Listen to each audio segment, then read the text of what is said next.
services and digital transformation and market access. Current, recent economic performance and outlook. Madam Speaker, our economy has strengthened its resilience to domestic and external shocks and is estimated to grow by 6.3% this financial year 24-25. This is after recording growth of 8.6% in the third quarter of this financial year. Last financial year 23-24, the economy grew by 6.1%. In nominal terms, the size of the economy is estimated at shillings 226.3 trillion, equivalent to US dollars 61.3 billion in financial year 24-25, rising from shillings 203.7 trillion, equivalent to US dollars 53.9 billion in financial year 23-24. This is equivalent to US dollars 174.2 billion in purchasing power parity terms. My economists will tell you what that means. 12. Madam Speaker, this growth has broad-based, including this growth was broad-based, including in agriculture, industry, and services like ICT. This was on account of continued implementation of government interventions and sound fiscal and monetary policies that have supported private sector investment. Madam Speaker, the impressive economic performance has been driven by His Excellency the Presidency's commitment and deliberate investment in wealth creation initiatives. I thank His Excellency the President for setting the tone and for providing leadership and direction. Madam Speaker, government has invested over shillings 9 trillion in key wealth creation initiatives over the last 10 years.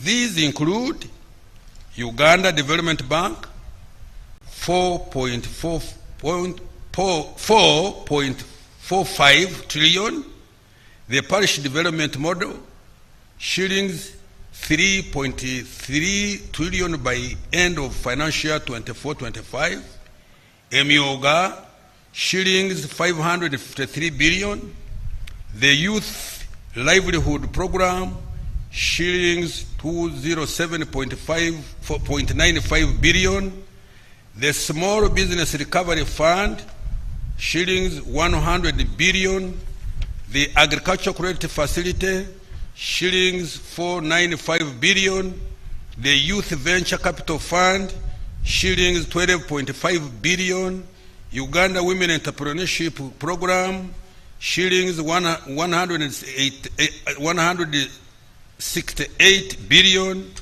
the Invite Project, shillings 800 billion, the Grow Project, shillings 824 billion, and Uganda Development Corporation 1.2 trillion, among others. Madam Speaker, the economy is expected to grow faster by at least 7% next financial year 25-26, and to double digits at the onset of oil and gas production. The size of the economy is projected to expand to shillings 254.2 trillion, equivalent to US dollars 66.1 billion in financial year 25-26. This will translate into a higher GDP per capita of US dollars 1,000. Let me repeat this. This will translate into a higher GDP per capita of US dollars 1,324 next financial year compared to US dollars 1,263 GDP estimated for this financial year ending the 30th June this year. Inflation. Madam Speaker, inflation is under control. For the year ending May 2025, the speed at which prices of goods and services rose slowed to 3.4% compared to 4.1% in the same period of the year ago. The slower pace of the increase in domestic prices was due to good export performance and FDI inflows, which led to a stable shilling, increased food production driven by good weather and the Parish development model, and the close coordination of the fiscal and monetary policies. In addition, a reduction in the global prices of petroleum products also contributed to the lower prices. The country has been able to benefit from these lower global prices because of the direct importation of petroleum products by the Uganda National Oil Company, UNOC, which removed middlemen in the petroleum supply chain. Therefore, inflation is expected to remain below the policy target of 5% per annum. Now, exchange rates. Madam Speaker, despite global uncertainties, the Uganda shilling has been among the few most stable currencies in Africa.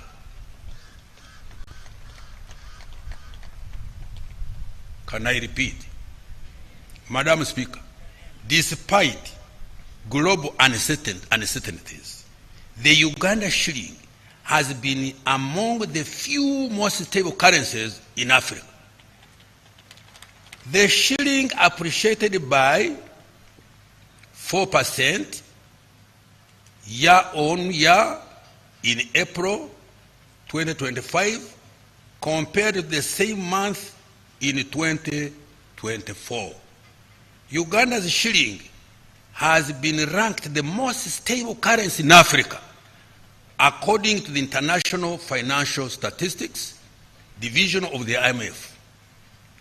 This resilience is due to good export performance, strong inflows of foreign direct investment, and tourism receipts. Now, interest rates. Madam Speaker, the price of money has reduced to an average of 17.7% per year in March 2025 from 18.1% in November 2024. This decline was partly driven by a slight reduction in the Bank of Uganda's reference interest rate and increased lending at lower interest rates to lower risk borrowers. Private sector credit. Madam Speaker, the stock of private sector credit grew to shillings 23.3 trillion in March 2025 from shillings 21.9 trillion in June 2024. This represents growth of 6%. Although this is low, it is expected to increase as private sector activity and household demand continues to recover. Madam Speaker, contrary to conventional economics that government borrowing crowds out private sector credit, Uganda's government borrowing has instead availed cheaper and patient capital to the private sector engaged in wealth creation initiatives. Government borrows from commercial banks at relatively high rates and avails financing to the private sector in strategic sectors at relatively low or no interest rates. Government has provided direct credit to the private sector and household to supplement credit from commercial banks and other financial institutions through PDM, Emyoga, Youth and Women Livelihood Funds, Women Enterprise Support Funds totaling shillings 9.1 trillion which is equivalent to 3.6% of total domestic economic output in financial 24-25. External sector development. Madam Speaker, total exports of goods and services for the 12 months of March 2025 is US dollars 11.8 billion from US dollars 9.56 billion for the same period in year 2024. Of this, exports of goods were US dollars 9.3 billion for the same period, up from 7.3 billion in March 2024, representing growth of 26%. The top exports include gold, US dollar 3.698 billion, coffee, US dollars 1.83 billion, which alone had an annual average growth of 84.9%. Industrial products, 626.5 US dollars million, cocoa beans, US dollars 410.8 million, milk products, US dollars 285 million, base metals and products, US dollars 230.6 million, sugar, US dollars 186.5 million, fish and fish products, US dollars 107.7 million, maize, US dollars 86.37 million, and other agricultural products like tea, tobacco, cotton, beans, fruits, vegetables, flowers, simsim, sesame, nuts,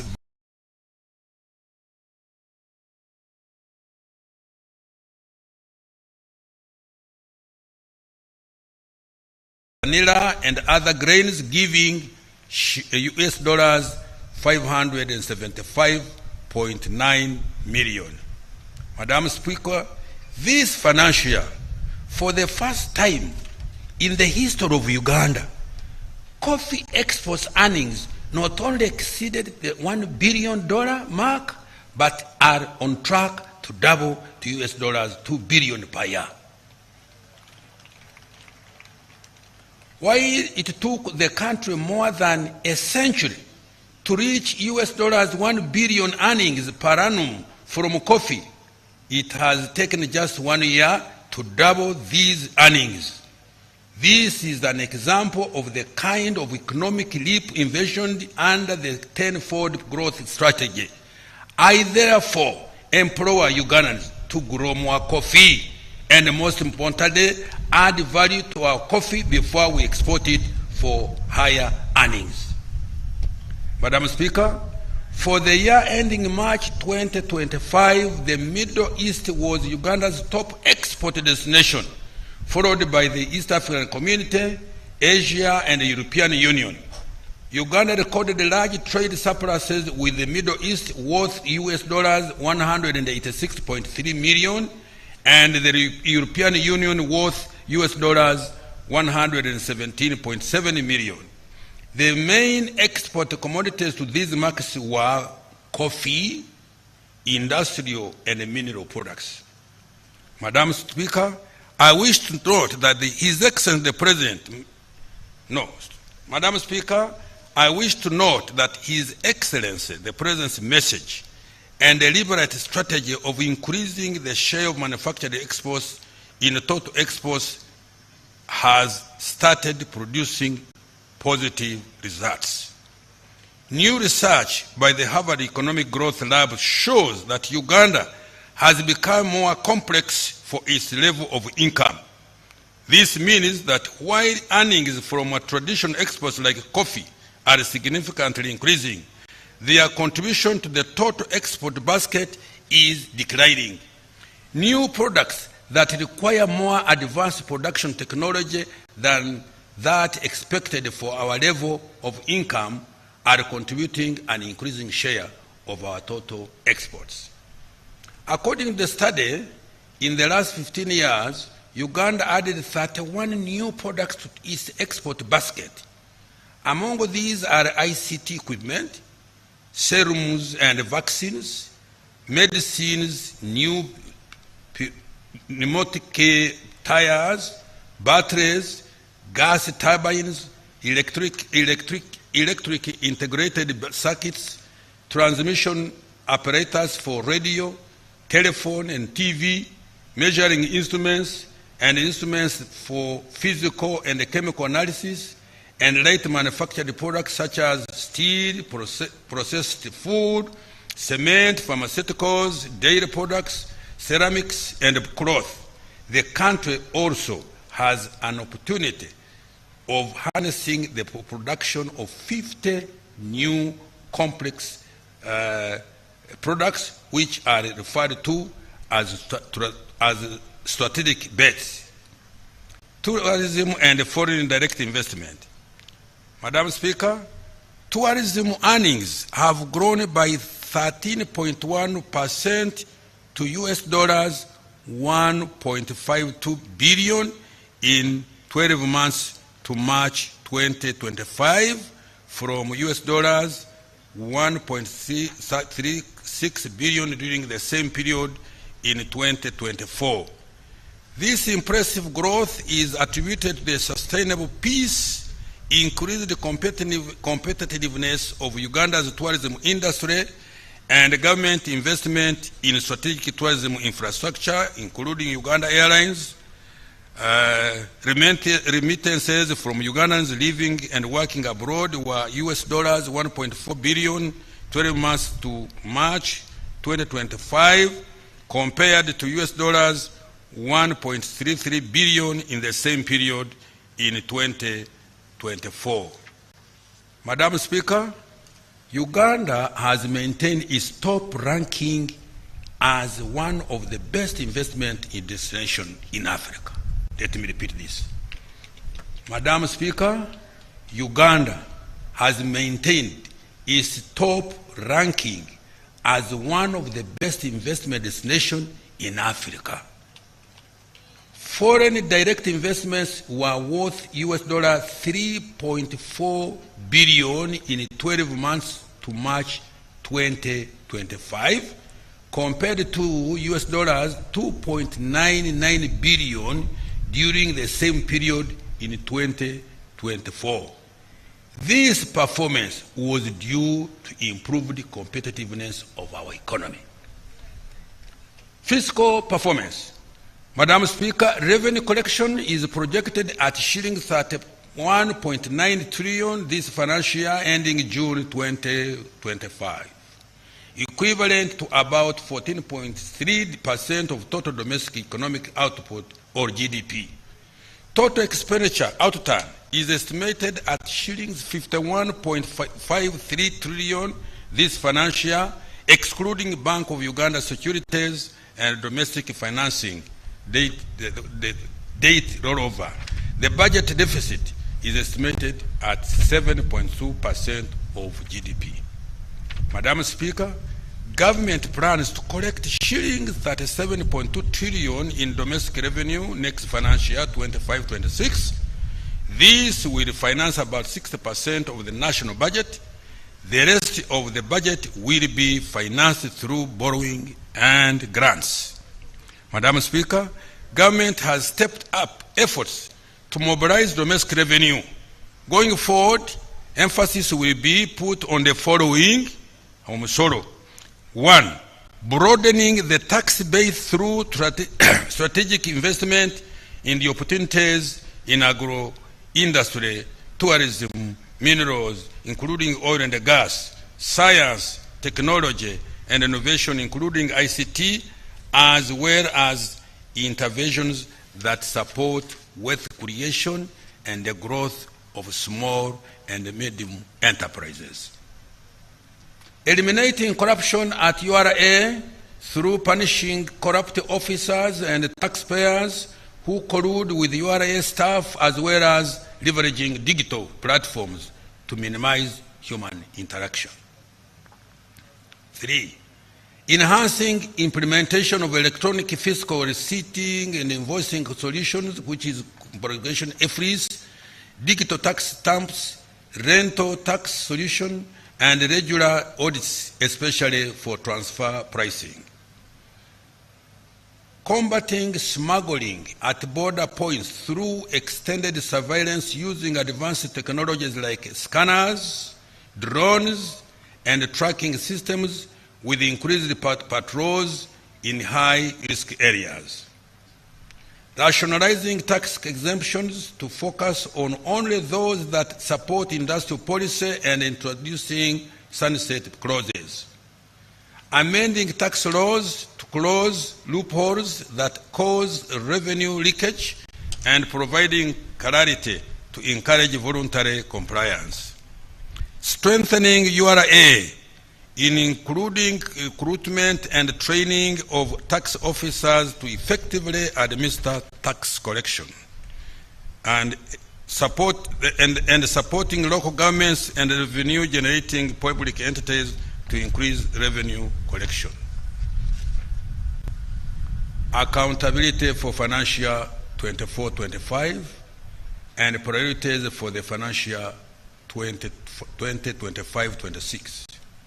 Madam Speaker, when I delivered the budget speech for financial 24-25, I made several commitments on government expenditure priorities for the financial year. In February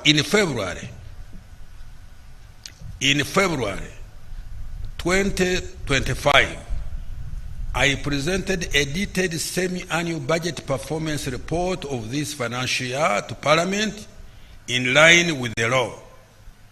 In this section, I provide the highlights of what government has achieved this financial year to date.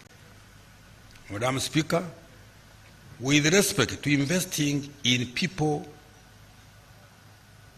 of Uganda, the following has been achieved. Let me repeat.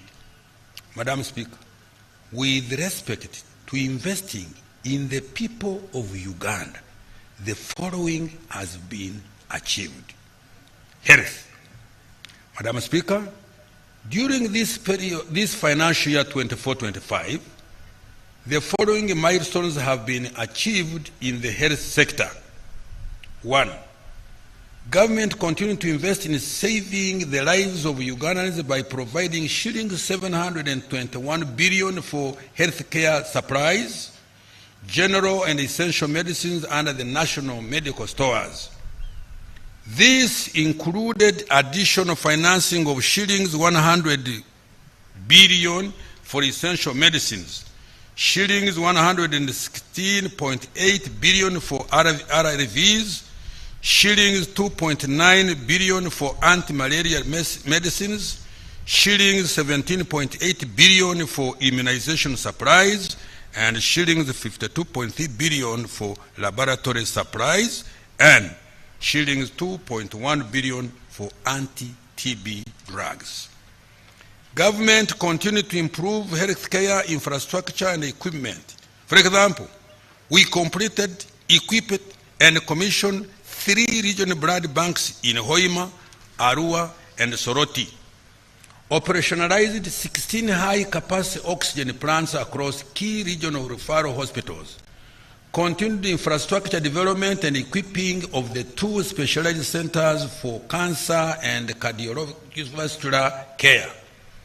Infrastructure development of Rubowa Specialized Hospital is now at 68% progress, and training of the specialists is ongoing.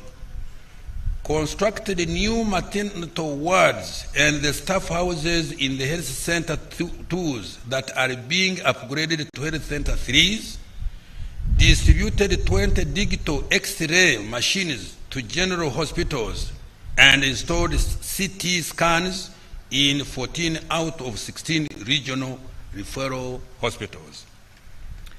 Government implemented interventions for preventive health care, for disease prevention and promotion of healthy lifestyles. For example, trained and deployed community health extension workers across the country to deliver essential health education on hygiene and sanitation, nutrition and disease prevention, and to support routine immunization effort.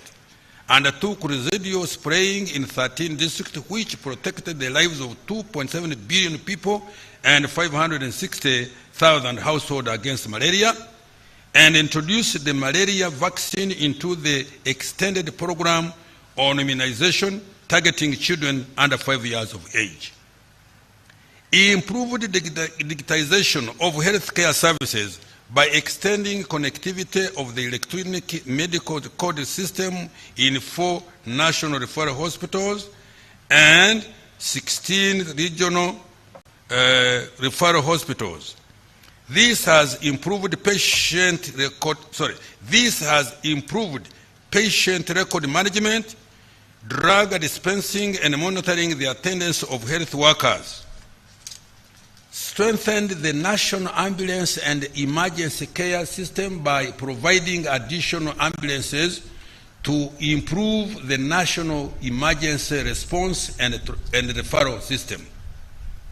Madam Speaker, to further improve the health of Ugandans, a total of shillings 5.87 trillion has been provided in next financial year 25-26. The priority intervention will include 1, functionalizing health centers, 4, 2, strengthening primary health care and community health services, 3, scale up of national e-health infrastructure, 4, promotion of nutrition and education and reproductive health, 5, continued deployment of community health extension workers, 6, strengthening the national ambulance and emergency referral system, and 7, construction of specialized health facilities for cancer and cardiovascular care. Now, education. Madam Speaker, the following milestones have been achieved in the education sector. 1, provided access to universal primary education for 9.2 million learners and 905,116 learners under universal secondary education. Minister, for record, it is 9.52. Oh, 4.52. Well, my officers have misled me. And I close that one. 2, over 5,192 students, both on degree and diploma programs, benefited from higher education students loan financing scheme. In addition, 4,000 learners benefited from government sponsorship joining public universities. 3, a total of 166 seed schools have been constructed under the UGFID program. 4, in preparation for CHAN and ACFON 27, government has so far spent shillings 496.8 billion for the construction of Hoima and Akibua Stadia, as well as the associated training facilities across the country. Government will spend a total of shillings 1.3 trillion to get these facilities completed. In addition, Mandela National Stadium has been upgraded, and government commissioned the National High Altitude Training Center, Teriyet, in Kapchorwa. In order to improve compliance with quality standards, government digitalized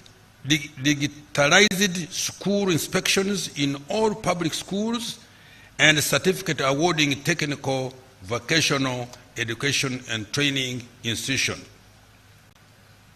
To improve the qualifications and skills of primary school teachers to meet the new minimum education requirement of degree level, government has established the Uganda National Institute for Teacher Education, Teacher Education Unite.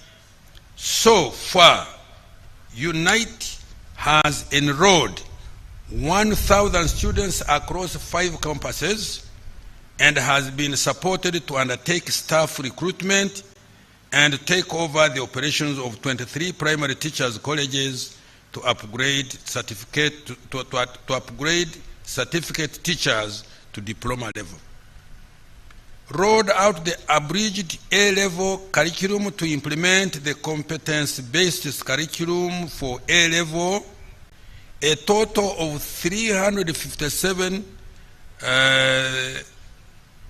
120 learners successfully completed the 4-year cycle under the new lower secondary education curriculum and are transitioning to the new A-level curriculum.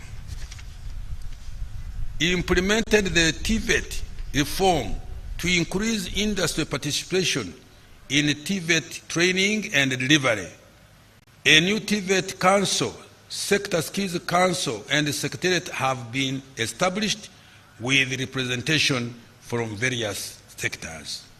Madam Speaker, next financial year, I have provided 5.04 trillion for priority interventions, which include 1.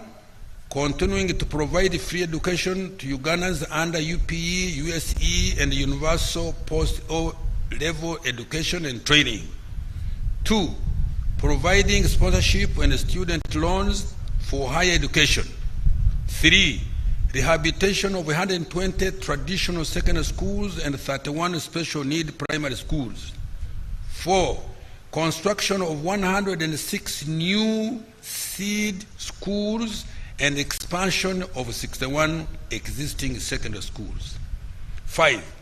Recruitment of more teachers and non-teaching staff. 6. Strict enforcement of teachers and learners inspection across the country using an electronic system. 7.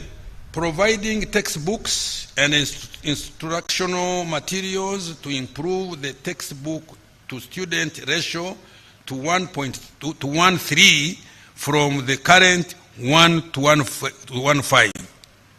Operationalization of Bunyoro and Busoga universities and completion of the ongoing construction of stadia and training facilities ahead of Chan and AFCON 27, as I've said before. Social protection.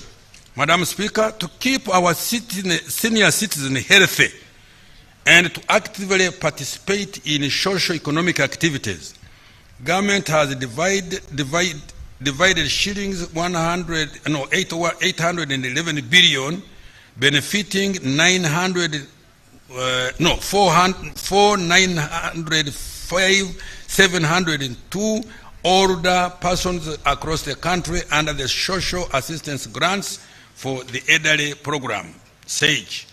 In addition, 1,741 older persons group enterprises have been funded with government grants worth 5.5 billion, benefiting 11,644 older persons under the Special Enterprise Grant for Older Persons Program, SEGOP. Other social protection intervention which government has supported include the following: Youth Livelihood Program, a total of 24,228 youth enterprises have been funded to the tune of 191.336 billion, benefiting 274,211 youth. 271,211. That's I have read it wrong. Let me repeat. 271,211 youth. The enterprises are in agriculture, 30%, trade, 38%, trade, 32%, other services, 19%, and others, 11%. Uganda Women Entrepreneurship Program, WEP, Government has financed 21,948 women group enterprises, benefiting 235 million, 114 women. National special grant for persons with disability to address high vulnerability and poverty levels among persons with disability.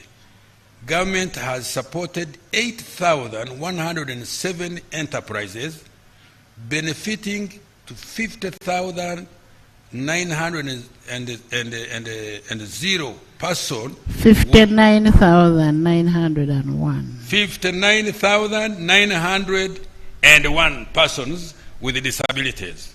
Madam Speaker, I have provided an additional shillings 404.9 billion for social protection next financial year 2025-26. Water, sanitation, and environmental protection. Madam Speaker, to improve the quality of life, government continues to invest in the provision of safe water, improve sanitation, and ensure protection of the environment. These include the following. 1. Villages in Uganda with at least one safe water source have remarkably increased to 8 out of every 10 villages. Nationwide, 57,951 villages out of 71,225 have been served with a safe water source. 2.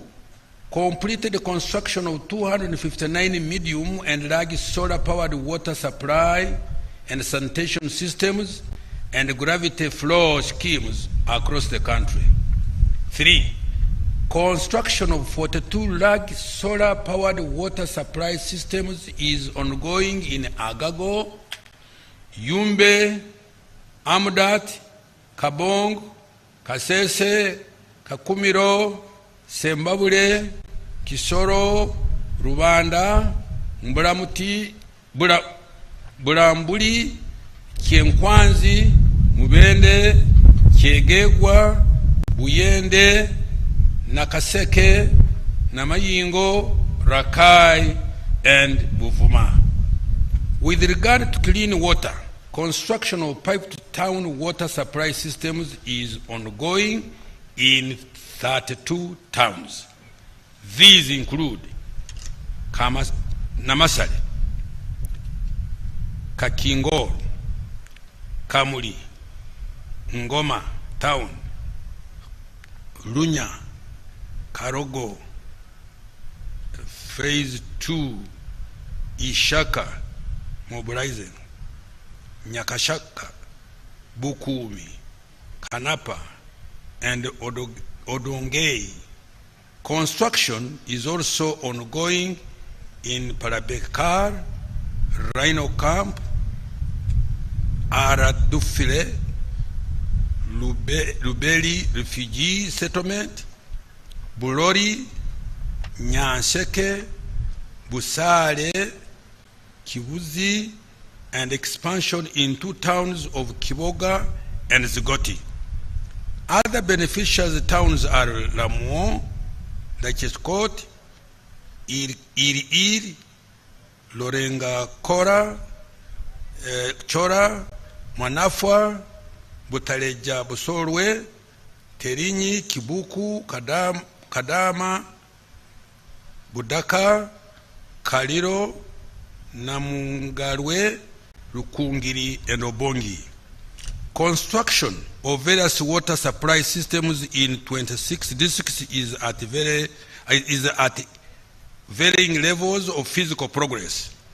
These include Manafwa Town Council and installation of solar packages that is ongoing in Loslang, Kasawo, Phase 1, Kaburabwizi, Phase 1, Bukumi, Bulangira, and Kyebando, Kasimbi, and Busale town. Also, government is starting the development of new piped water supply systems in Rwanda, Kabale, Albetong, Nakasongola, Kamuli districts, among others. Madam Speaker, I have provided an additional shilling 366.1 billion next financial year for water resource management, climate change mitigation, natural resources, and environment.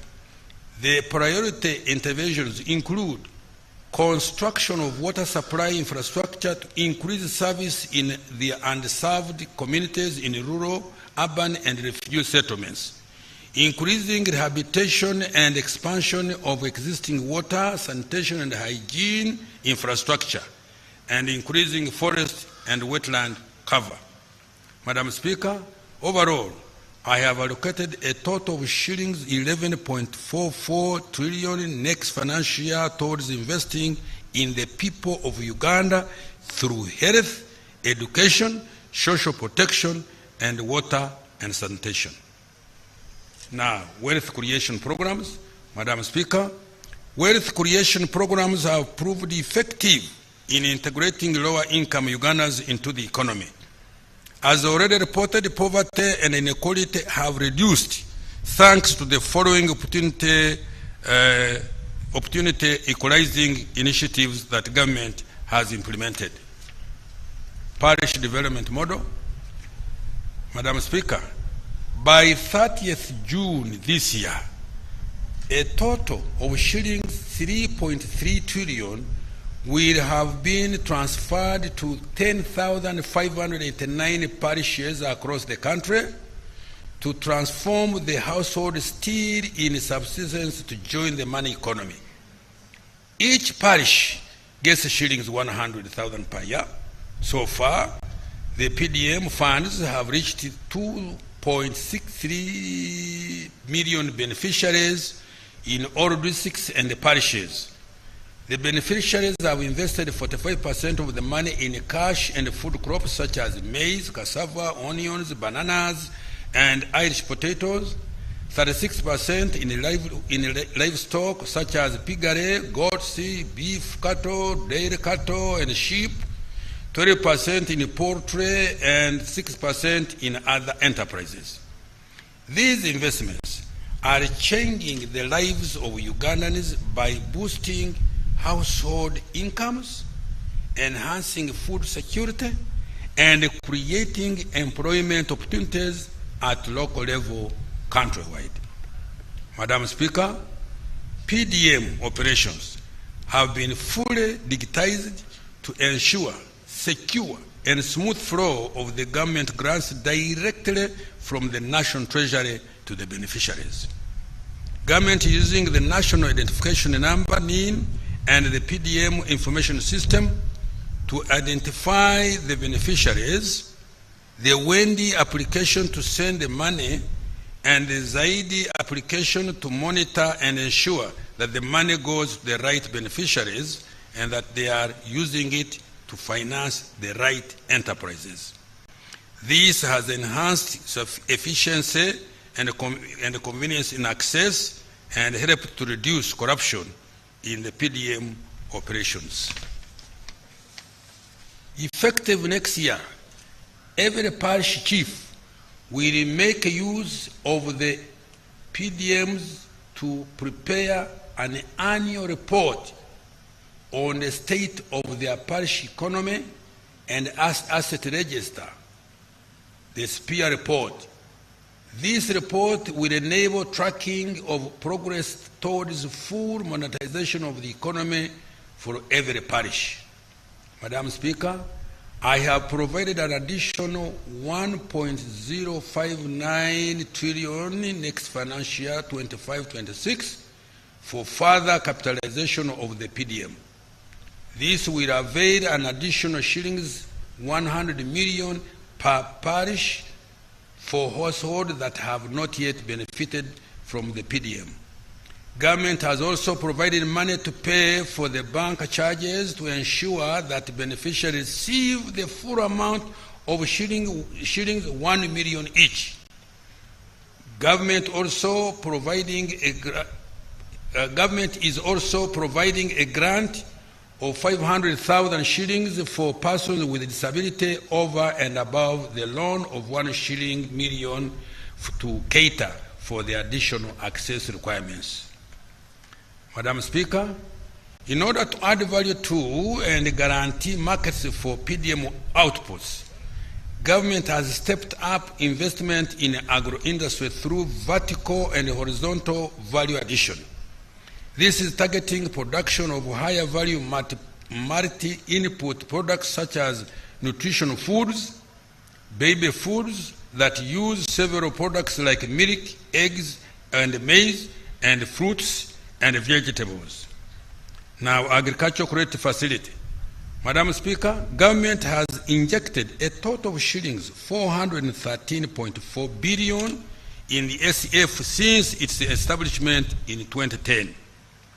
In partnership with the participating financial institutions that match the government contribution, this facility has so far provided over 1 trillion in low-interest loans by the end of March 2025 to support agricultural productivity, commercial farming, and agricultural value addition. The SF has so far supported 14,336 beneficiaries, of whom 3,531 are smallholder farmers. The loans have financed the following: grain trading, shillings 431.4 billion, 43%; on farm activities, shillings 312.8 billion, 32%; agro-processing 166.8 billion, 16%; and post-harvest management, shillings 89 billion, which is 9%. Madam Speaker, I have provided additional capital for the SEF of shillings 50 billion next financial year 25-26. This is in addition to the agricultural insurance that benefits all farmers, including PDM beneficiaries. Uganda Development Bank. Madam Speaker, government has cumulatively capitalized the UDB to the tune of shillings 1.5 trillion to support industrialization, agricultural commercialization, and acquisition of appropriate technologies to increase productivity. UDB has so far achieved the following. 1. UDB has provided shillings 2.45 trillion to 607 businesses engaged in commercial agriculture, agricultural value addition, manufacturing, tourism, hospitality, education, health services, creatives, and construction industry, and as at the end of December 2024. 2. Businesses supported by UDB have created 55,553 jobs, generated out of value of shillings 20 trillion, contributed shillings 944.2 billion in taxes, generated an equivalent of shillings 3.3 trillion in forex earnings, and shillings 3.15 trillion in profits for the private sector businesses supported. UDB has implemented special programs targeting small and medium enterprises and youth and women-owned businesses engaged in wealth creation. This has been done through provision of business development and incubation services. In order to ease access, UDB is opening up regional offices and has supported wealth creation enterprises in 96 districts across all the sub-regions. Madam Speaker, I have now provided an additional shillings 1 trillion for UDB next financial year. We turn to Emyoga. Madam Speaker, in order to boost incomes of Ugandans engaged in specialized trades, Emyoga, particularly in urban and peri-urban centers, government has so far provided a total of shillings 660 billion. This has benefited a total of 2.4 million Ugandans in creating 471,000 jobs and kick-starting a new local economy in value-added enterprise such as winemaking, carpentry, coffee value addition, metal fabrication, tailoring, artisanal products, mechanics, women in markets, restaurants, and services like hair and beauty salons and transport, among others. Madam Speaker, I am providing an additional 100 billion Uganda shillings next financial year to support more Emyoga enterprises as off-takers of PDM outposts. Following enactment of new TVET Act, government will support certification and issuance of practicing permits to competent practitioners benefiting from the Emyoga program. Small Business Recovery Fund, Madam Speaker. This fund was established to support small businesses which were affected by COVID-19 to recover with an initial capital of 100 million shillings, to be matched by commercial banks and other financial institutions. The funding from the SBRF has enabled 3,496 micro, small, and medium enterprises to recover from the effects of COVID-19, saving over 26,672 jobs in the sectors of trade and commerce, hospitality, and education and construction. Madam Speaker, in order to accelerate full monetization of the economy through various wealth creation programs, I have provided shillings 3.05 trillion next financial year, 2025/26. These funds are going to be passed. 2.3 trillion. Next it is shillings 3.05 trillion. These funds are going to be passed on to Ugandans in wealth creation through PDM, shillings 1.059 trillion, Emyoga shillings 100 billion, UDB shillings 1 trillion, Uganda Development Corporation shillings 187.1 billion, and the Agricultural Credit Facility shillings 50 billion.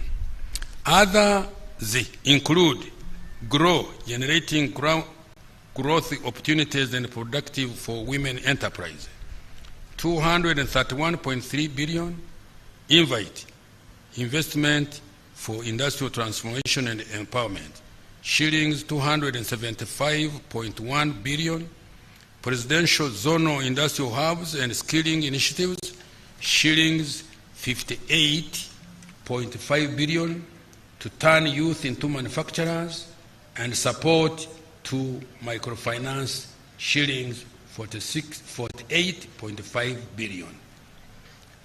Agro-industrialization. Madam Speaker, the interventions in agro-industrialization this financial year and next financial year have prioritized research, increase in productivity, commercialization, and value addition in agriculture. Madam Speaker, some of the key achievements in this financial year include: 1, research and genetics development of selected value chains. The National Animal Genetic Resource Center and Data Bank has introduced superior animal genetic resources for breeding, multiplication, and distribution to farming households under PDM. NARO has completed the manufacturing facility for anti-tick vaccines at Nakisesa in Wakiso district with the capacity to produce over 20 million doses of the anti-tick vaccine per year. NARO has also developed agricultural technologies that increase productivity, such as water-saving cultivation technology, drought-resistant varieties, and integrated pest, disease, and weed control technologies, among others. Research in coffee by Nakori has contributed to increased national coffee production, productivity, and export earnings. Increasing agricultural production and productivity. The capacity of water for irrigation has increased to 54.76 million cubic meters. This is on account of government investment in small and large irrigation systems, including solar-powered irrigation. In particular, 7 large-scale irrigation schemes have been completed.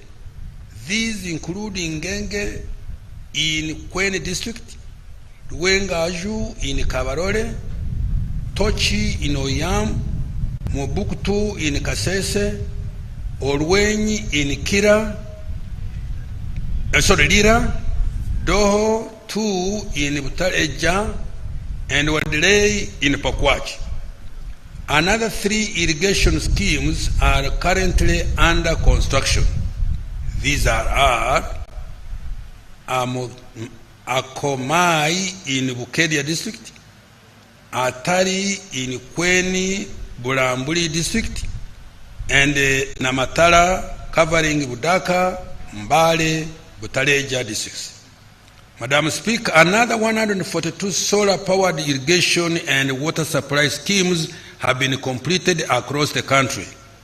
In addition, 157 solar-powered irrigation and water supply schemes are under construction. Furthermore, 4,300 micro-scale irrigation facilities were constructed in 135 districts across the country and have benefited smallholder farmers of less than 2.5 acres. Madam Speaker, in addition, government completed Useke Dam in Kabong and Ogunga Dam in Katakwi for livestock, irrigation, and fish farming. In addition, 5,251 small and medium-scale irrigation schemes were established in 135 districts. Madam Speaker, government established 5 zonal agricultural mechanization centers in Malere, Buwama, Bungoko, Ogwata, and Sanga to support equipment access and tractor hire services, procured and distributed 260 assorted 4-wheeled tractors and implements to farmer groups in 60 districts countrywide, 750 power tillers, single axle tractor and implements, and 2 pieces of dredging equipment for water hines and weed control, and trained 2,150 youth and women as operators, artisans, mechanics for tractors and implements. Madam Speaker, beginning this financial year, government introduced the large-scale commercial farmer interest-free credit facility of shillings 175 billion. This facility will help to increase production and productivity for improved food security and export. The loan facility can be accessed through government-owned banks, namely Post Bank, Housing Finance Bank, and Pride Bank Limited. Agricultural value addition and marketing. NARO completed setting up an alpha-safe facility at Namulonge with the capacity to eliminate aflatoxin contamination in grains. The facility has capacity to clean 5 tons of produce per hour. This will save the country an estimated $38 million per year, which is lost in export rejections due to aflatoxins, and most importantly, save the lives of Ugandans.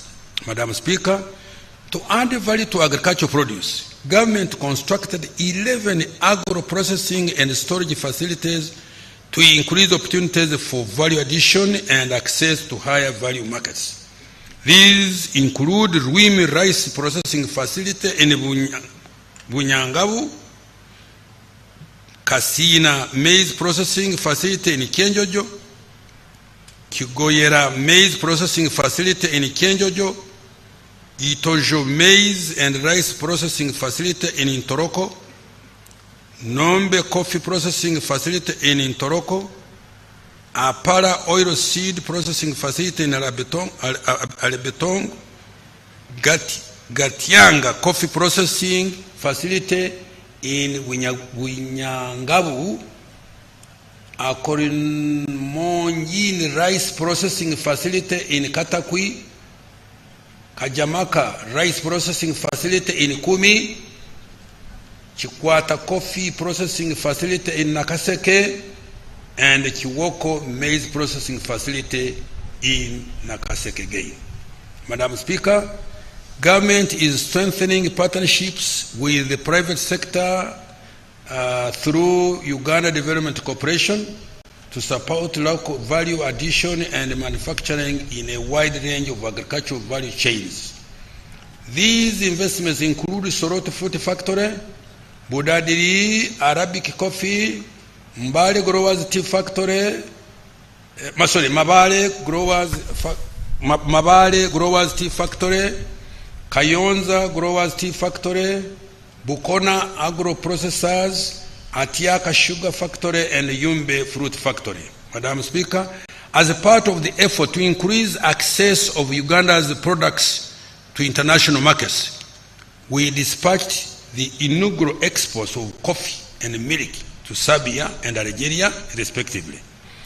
The milk exports to Algeria have potential to fetch Uganda export earnings worth $500 million. Madam Speaker, I have allocated a total of 1.86 trillion next financial year towards deepening agro-industrialization. These funds will support investments in 1. Agricultural research, 2.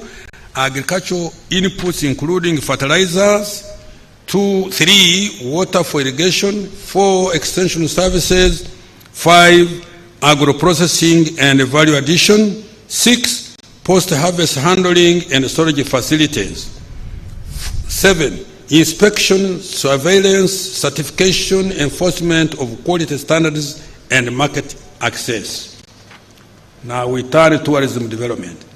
Madam Speaker, Uganda's tourism sector continued to recover with the tourist arrivals increasing by 7.7% to 1,000,037 in 2024 from 1.27 million in 2023. Similarly, tourism earnings grew by 26% to $1.28 billion in 2024, up from $1.02 billion in 2023. Madam Speaker, the following achievements were registered: promoted and marketed Uganda through International Explore Uganda promotion campaign in high-value market segments in USA, Canada, and the United Kingdom. As a result, the year-on-year growth of interest in Uganda by tourists is 33% for the United Kingdom, 19% for Canada, 5% for the USA. Additionally, through the theme Uniquely Ours, we have promoted domestic tourism As a result, domestic tourism in national parks increased by 15.7% in 2024, reaching 244,843 visitors. Continue to innovate and modernize tourism products to make them more competitive. This involved maintenance of 1,300 kilometers of trail tracks and roads in tourism protected areas, increasing the cumulative coverage of electric fencing of 177 kilometers in Queen Elizabeth and Merchant Falls National Parks, continued construction of the pier and related infrastructure at the source of the Nile, continuing to upgrade the Uganda Museum and Namugongo Martyrs Shrines, construction of 3,521 meters of climbing ladders and boardwalks on Wenzori Mountains to make hiking safer and fun, completion and commissioning of Kikorongo Equator Monument in Kasese, and the construction of works of Karamoja Museum, which is nearing completion. Government invested in a world-class convention facility in Munyonyo. This has promoted Uganda as one of the regional destinations for meetings, incentives, conferences, and exhibitions. Consequently, Uganda now ranks 7th in Africa in MICE tourism. Madam Speaker, I have allocated shillings 430 billion towards direct investment in tourism next financial year. This is in addition to about 2.2 trillion provided for another tourism support investments such as tourism roads, ICT, infrastructure and tourism areas, African Cup of Nations, AFCON infrastructure, and security strengthening in tourism areas. Madam Speaker, the focus next financial will be on 1, branding and marketing of Uganda as a tourism and investment destination. 2, infrastructure development in tourism sites. 3, construction of refreshment centers and highway sanitation facilities. 4, improving and enforcing hospitality standards and training. And 5, promoting health tourism by investment in specialized health facilities. Madam Speaker, government has also stepped up investment in missions abroad to promote economic and commercial diplomacy. Every mission is now tasked to bring investors and tourists and open up export markets. Mineral-based industrial development, including oil and gas. Madam Speaker, the following achievements were registered this financial year. Government facilitated the establishment of 10 gold refineries, 4 cement manufacturing plants, and 1 tin processing plant, contributing to mineral processing and refining. In the oil and the gas sector, the Telenga and Kingfisher oil projects are on track for first oil production in 2026. An agreement to construct 60,000 barrels per day oil refinery, which will kickstart the petroleum chemical industry, was signed between Alpha MBM from AIE and the Uganda National Oil Company. Once operations start, the oil and the gas sector will contribute between $1 and 2.5 billion annually to the country's revenues. With regard to local content in the oil and the gas industry, more Ugandan companies and individuals have benefited from contracts issued and jobs respectively. Out of 5,693 Tier 1 contracts amounting to a total of value of US dollars 5.4 billion awarded to date. 4,796 contracts, 64% were Ugandan companies. 84%. 84%, yes, I said that, Mama, were to Ugandan companies amounting to US dollars 2.25 billion. Also, US dollars 33.4 million, equivalent to shillings 121 billion, has been spent on goods and services consumed from the surrounding communities in Bunyoro. More than 14,000 Ugandans have been trained in various technical areas, and so far about 17,000 direct and 39,567 indirect jobs have been created. Kabalega International Airport is nearly complete, and over 700 kilometers of roads have been constructed in the Albertine region to support commercial production of oil and gas. Government is expediting the finalization of the 1,443-kilometer East African crude oil pipeline, EACOP, which is now 58% complete, with engineering works at 98% completion and procurement of the major equipment for the pipeline at 83%. Following INOX commencement of the bulk supply of petroleum products in August 2024, the country has experienced relative stability in supply and pricing. This has been realized due to elimination of the middlemen and speculative tendencies. As a result, Uganda currently saves up to US dollars 72.8 million annually on fuel imports. Madam Speaker, I have provided 875.8 billion next financial year for mineral-based industrial development, including oil and gas, for one, continued qualification of mineral resources, starting with iron ore, gold, and copper, and strengthening their tracking systems. Two, capitalization of the Uganda National Mining Company. Three, establishing mineral markets and buying centers to enable transparent mineral trading. Four, expediting finalization of the East African crude oil pipeline.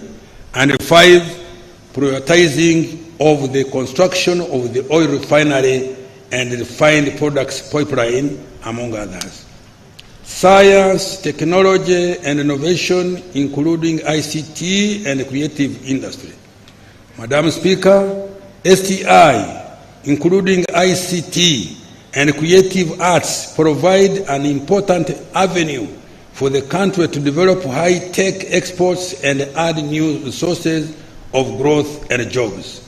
Madam Speaker, this financial year, the following milestones have been achieved in the development of knowledge economy. One, completed and operationalized the Kira vehicle plant in Jinja. The plant has an annual capacity of 2,500 vehicles. So far, 41 buses have been produced, out of which 29 are electric. The electric buses produced can run up to 500 kilometers when fully charged. The plant has signed a letter of intent to supply more than 3,700 electric buses to West Africa. The plant has signed a letter of intent to supply more than 3,700 electric buses to West Africa. Kira Motors has created 800 jobs and has potential to generate more than 14,000 direct and indirect productive jobs. Invested in vaccine development and commercialization, as well as innovation in therapeutics, diagnostics, and other healthcare tools. Government has cumulatively invested total of shilling 274 billion in the thereby by former manufacturing facility located at Matuga in Wakiso district.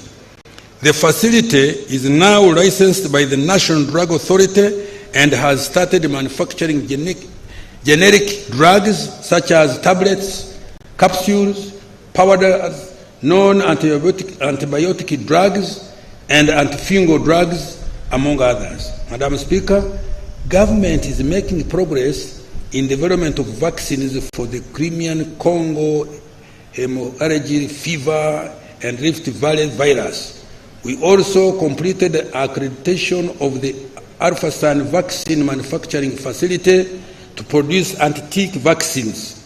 Scientists at Makerere University developed a PCR kit which has been used to conduct more than 2 million tests at 50% of the cost of imported alternatives, saving the country $37 million.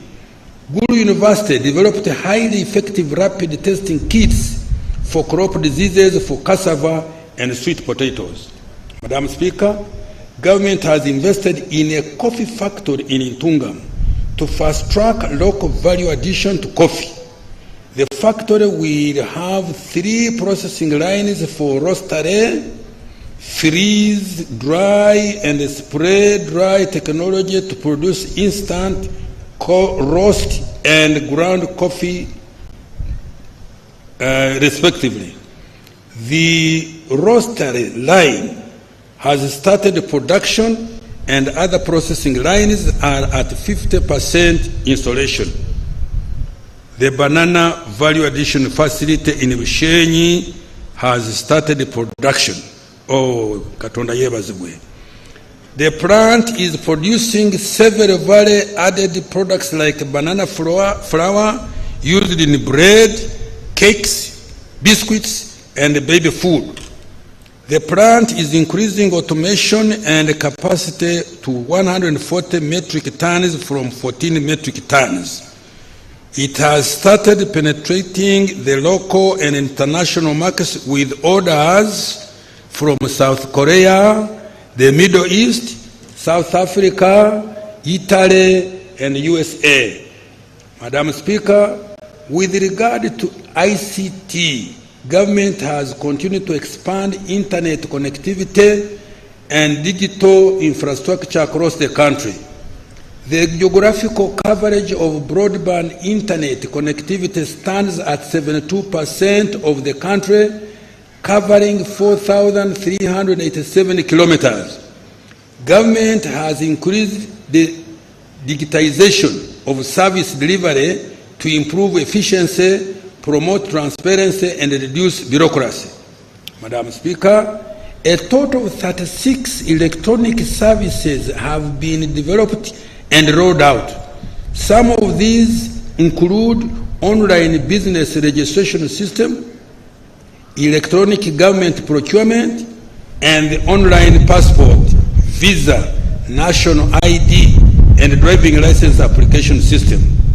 The Uganda driver licensing system, which was introduced in 2021, has reduced the turnaround time for processing driving licenses to 45 minutes in Kampala and 48 hours in up-country stations from a period of 1 month.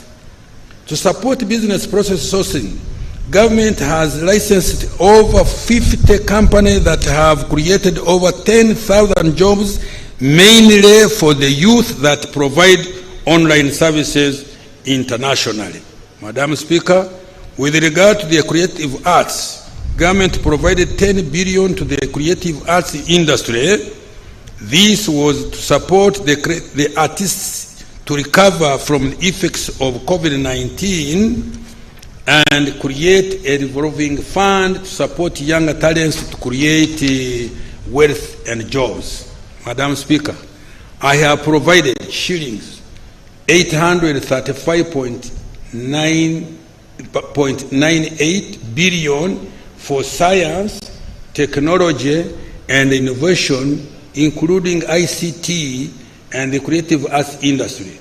Of this amount, 388.23 billion is for STI, shillings 381.75 billion is for ICT and digitalization, and shillings 66 billion for the creative arts.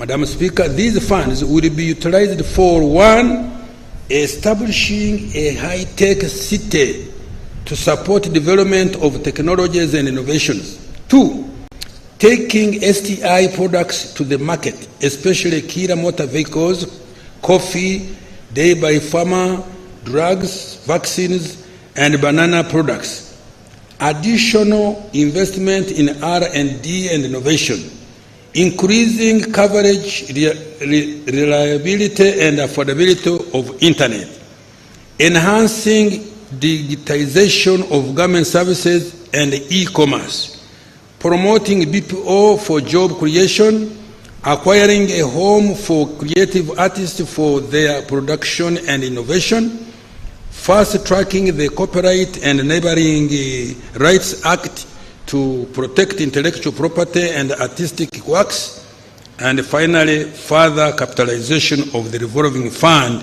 for arts with an additional shillings 18 billion, bringing it to a total of shillings 23 billion. Now, infrastructure development. Madam Speaker, this priority area includes both transport and energy infrastructure. During this financial 24-25, some of the following achievements were realized.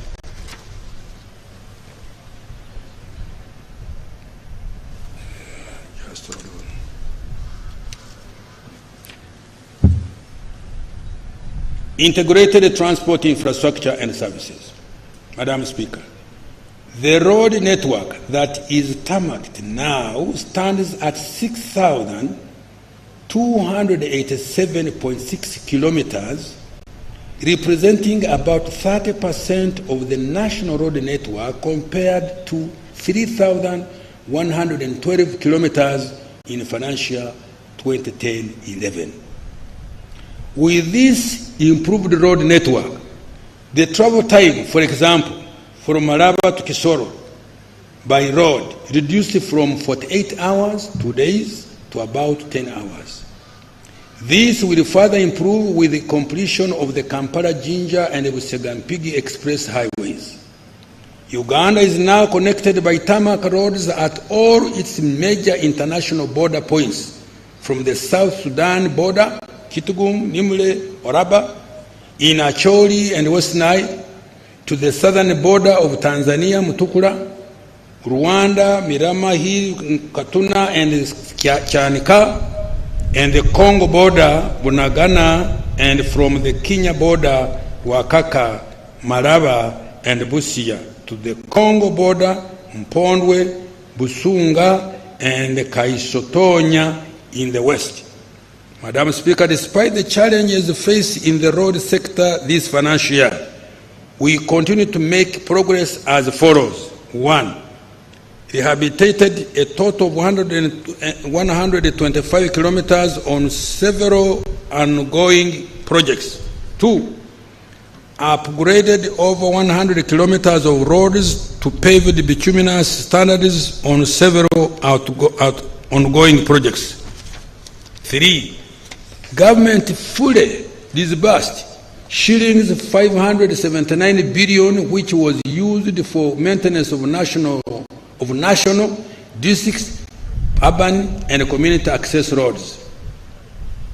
4, government is revamping the road and drainage infrastructure within the entire Greater Kampala metropolitan area, to the extent that the entire city is now a construction site. A total of shillings 1.4 trillion has been dedicated to improving roads and drainage within the Great Kampala metropolitan, what that is.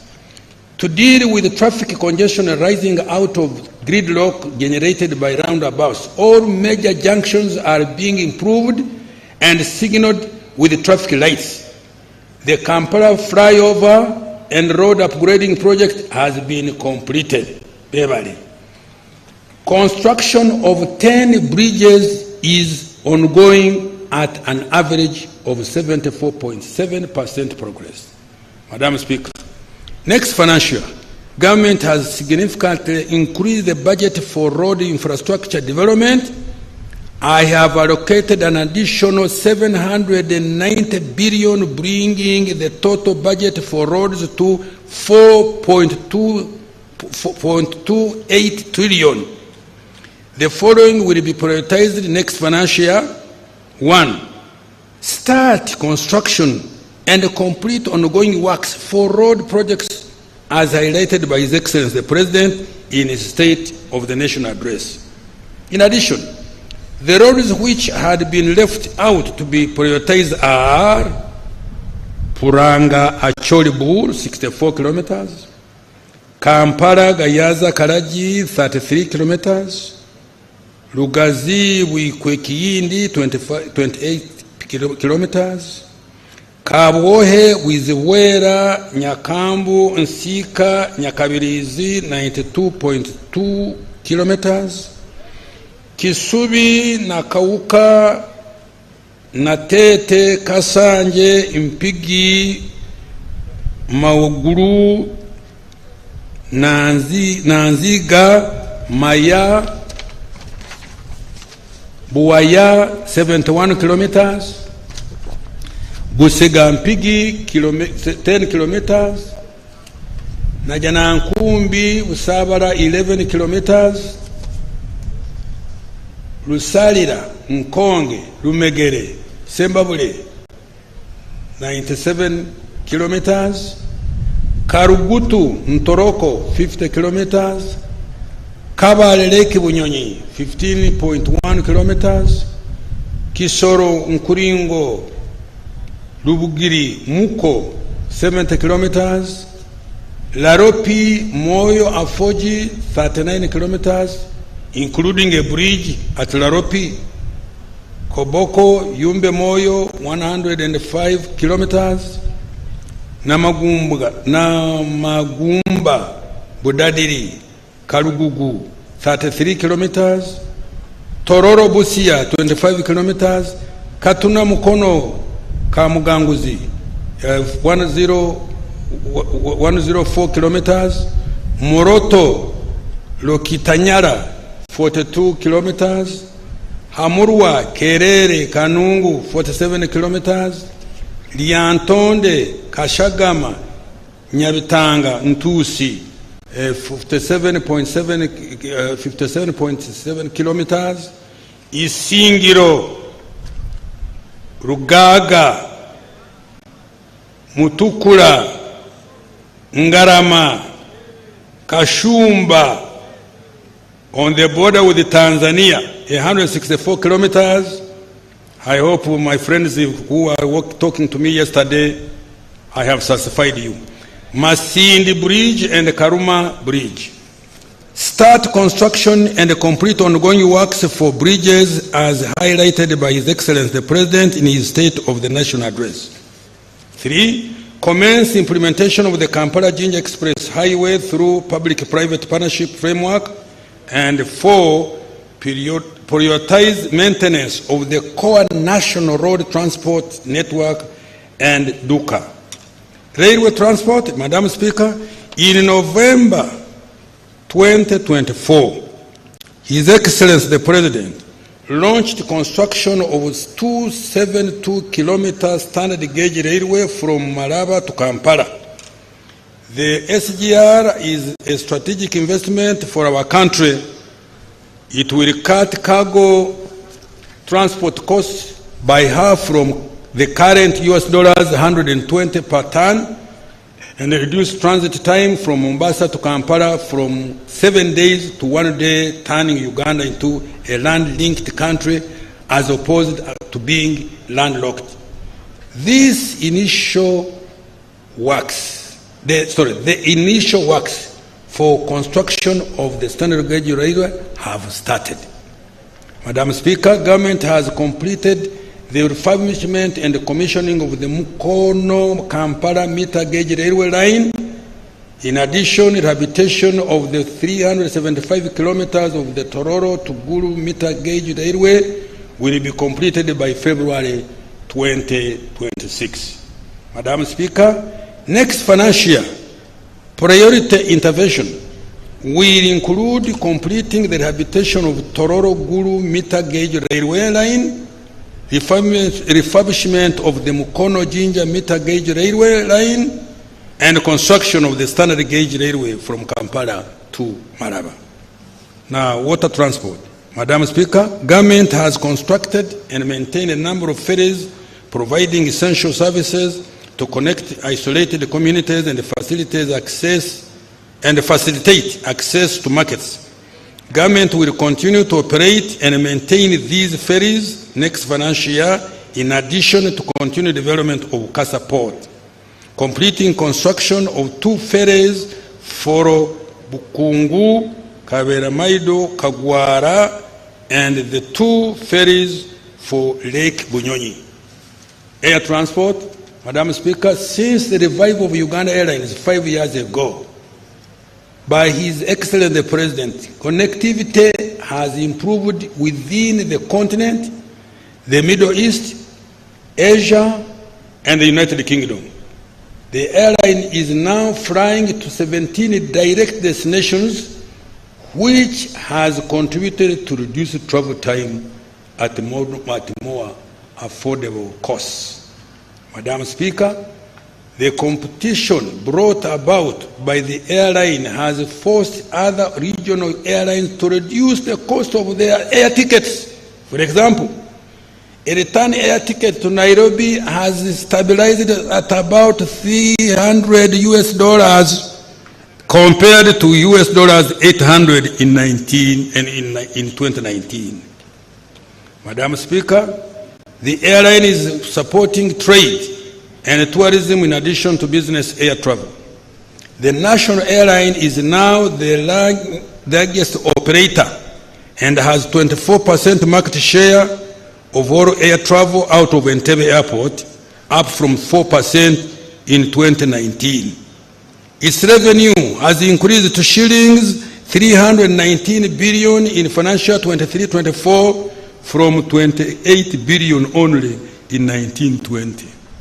Madam Speaker, with the increased capitalization and acquisition of additional aircrafts, the airline will increase efficiency and travelers to and from Uganda will enjoy direct and cheaper travel to more international destinations.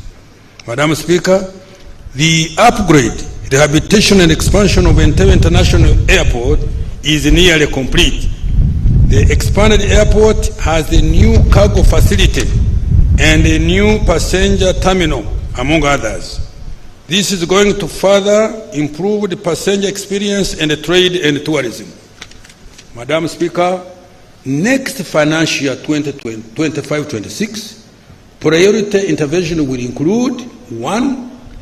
Additional capitalization of Uganda Airlines to acquire more aircrafts, to open up more routes for passenger and cargo transportation, handling capacity. 2. Operationalization of Kabalega International Airport. 3. Rehabilitation and upgrade of the existing strategic airports and aerodromes. Madam Speaker, I have provided 6.92 trillion next financial year 25-26 for integrated transport and infrastructure service, including roads, bridges, railways, water transport, and air transport. Now I turn to energy development. Madam Speaker, several milestones have been registered in the development of our energy infrastructure. These include: installed electricity generation capacity has now reached 2,051.6 megawatts. 2. The electricity transmission line network expanded by 874.8 kilometers to 5,100 140 kilometers. 3. Access to electricity has increased to 6% from 57% in financial year 23-24 after connecting over 197,000 new customers. Following Uganda Electricity Distribution Company Limited takeover of distribution electricity, the cost of power has reduced by 14%, saving consumers shillings 250 billion annually. A tariff of $5 cents per kilowatt hour has been achieved for all extra large consumers of electricity, those consuming above 1.5 megawatts at off-peak. Madam Speaker, I have provided 1.4 trillion next financial year 25-26 to undertake the following priority interventions. 1. Additional investment in UDCL to ensure affordable, efficient, and reliable distribution of electricity to consumers. 2. Enhance access to electricity through implementation of the $638 million electricity access scale-up project, covering grid expansion, connectivity, and clean energy options for 1 million new electricity connections.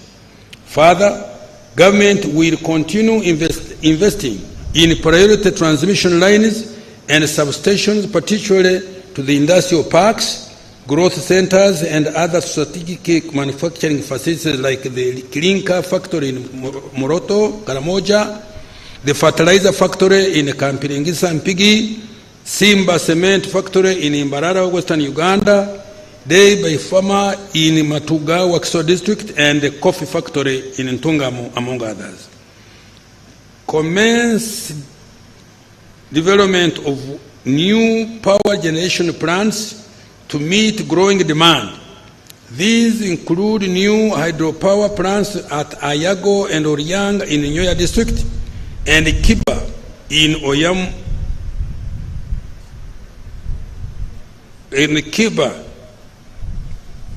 Oyama district, the development of the nuclear power in Wiyene district, and the rehabilitation of Kira Naruwari power plant. Industrial development and manufacturing. Madam Speaker, with regard to industrial development and manufacturing, the following achievements have been registered. Government has operationalized 8 industrial parks, which include Namamve, Luzira, Bweyogerere, Mbale, Soroti, Kasese, Mbarara, and Jinja industrial parks. We have also supported the development of 3 private-owned industrial parks, which are Liorisheni in Kapeka in Nakaseke district, MMP in Wikwe district, and Tiantang in Mukono.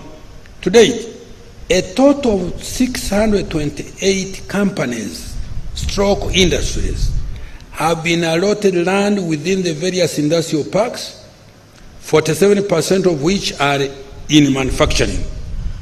Out of all the companies allocated land, 307 are fully operational, 105 are undertaking construction, and 122 have commenced preparatory activities. The parks have attracted a total capital investment of $4.5 billion and created 181,403 jobs.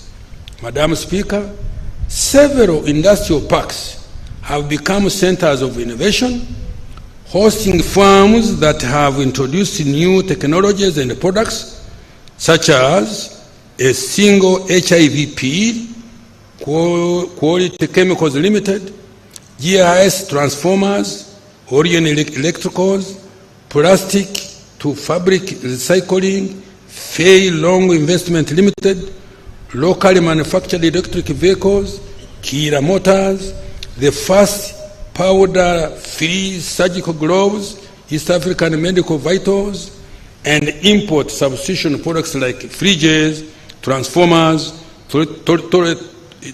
toiletries, textiles, ceramics, television, and blankets.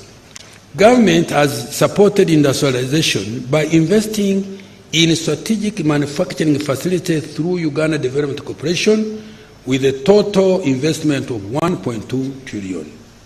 Madam Speaker, next financial year, I have provided 308.9 billion to further support infrastructure development in industrial parks, including roads, waste management, drainage, utilities, and shillings 187 billion for capitalization of UDC.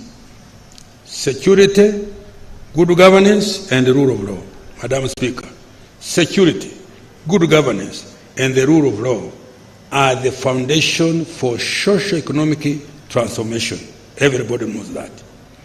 During this financial year, the following achievements were registered. 1. Strengthened and modernized the security infrastructure to protect Ugandans, investors, and our visitors from any security threats. We have invested in security apparatus, more sophisticated intelligence network, and border control mechanism. 2. Provided adequate funds to security institutions, including the military, police, prison, and intelligence agencies, for operations and improving capacity and welfare of men and women in uniform. 3. Promoted regional and international relations, including playing a strategic role in the peace process in Somalia, South Sudan, the DRC, and Equatorial Guinea. Registered a 4.1% decrease in the volume of crime from 274 cases reported in 2023 to 218,715 cases in 2024, and a subsequent decline in crime rate from 516 to 476 per 1,000 persons. Commenced mass enrollment of Ugandans on 17th May 2025 to acquire national identity cards with a target of registering 17.2 million unregistered persons and renewing 15.8 million expired cards. Apart from securing elections and aiding our national security, the national ID has contributed to improved efficiency in accessing public services, broadened financial inclusion, easily travel within the East African community, and stamped out fraud arising from identification. Improved efficiency in the delivery of citizenship and immigration control services. The average turnaround time for processing of honorary passports has reduced to 4 from 14 days. Government has started to roll out the intelligent transport monitoring system to improve security. To date, 26,818 vehicles and 62,512 motorcycles have been registered. In addition, government has invested in security cameras to improve tracking of crime in Greater Kampala metropolitan area on major highways. Sorry. Government has also started implementing regulations for speed limits using the express penalty system to reduce fatalities on roads. This is the way to go. If there is any problem with the rates, they will be reviewed and the penalty will stay to save the lives of Ugandans. Uganda prisons is transforming from a consumptive to a productive force. This has contributed to food security and reduced the budget required to look after inmates. In addition, the prison service contributed to growth of local textile industry through increased production of cotton. This financial year, the service produced 1,733 metric tons of maize seed, 485 kilograms of cotton to the local textile industries, and 12,290 metric tons of grain to contribute to prisoners' feeding requirements. Government was effectively represented in courts, tribunals, and commissions. Out of 393 cases concluded, government won 285, which is 72.5%, and saved shillings 548 billion that would have otherwise been paid as costs.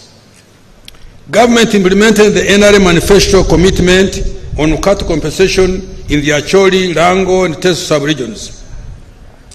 Since financial year 2021-22, a total of shillings 142.9 billion has been paid to 592 claimants. I have provided shillings 80 billion next financial year to pay the remaining claimants. In addition, I have provided 15 billion for ex gratia Akasimo to the Ruero war victims. Madam Speaker, next financial year, I have provided shillings 9.9 trillion for 1. Consolidating Uganda's security through continued modernization and professionalization of the security agencies. 2. Improving the welfare of the security forces. 3. Undertaking general elections in 2026, which are just around the corner. Increasing access to justice, law and order services. And 5. Strengthening immigration and border security. Madam Speaker, government is stepping up the fight against corruption. We are automating all government processes to reduce human interaction and ensure traceability. Investing in more performance and forensic audits and enforcing accountability. I think I should read this paragraph. Let me read it. Madam Speaker, government is stepping up the fight against corruption. We are automating all government processes to reduce human interaction and ensure traceability, investing in more performance and forensic audits, and enforcing accountability. Administration of justice. Madam Speaker, the following achievements were registered. The judiciary has significantly scaled up alternative dispute resolution mechanisms like mediation, plea bargaining, and small claims procedures, reducing justice costs and speeding up dispute resolution. For example, in 2024, a total of 3,391 cases were resolved through mediation. In addition, plea bargaining achieved a success rate of 87%. Completed the Supreme Court, Court of Appeal, Rukungiri High Court, and Budaka and the Patongo Magistrates Courts.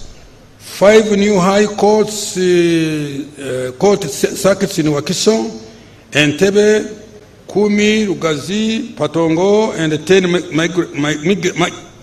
magistrates courts were operationalized, bringing the total to 268 courts countrywide.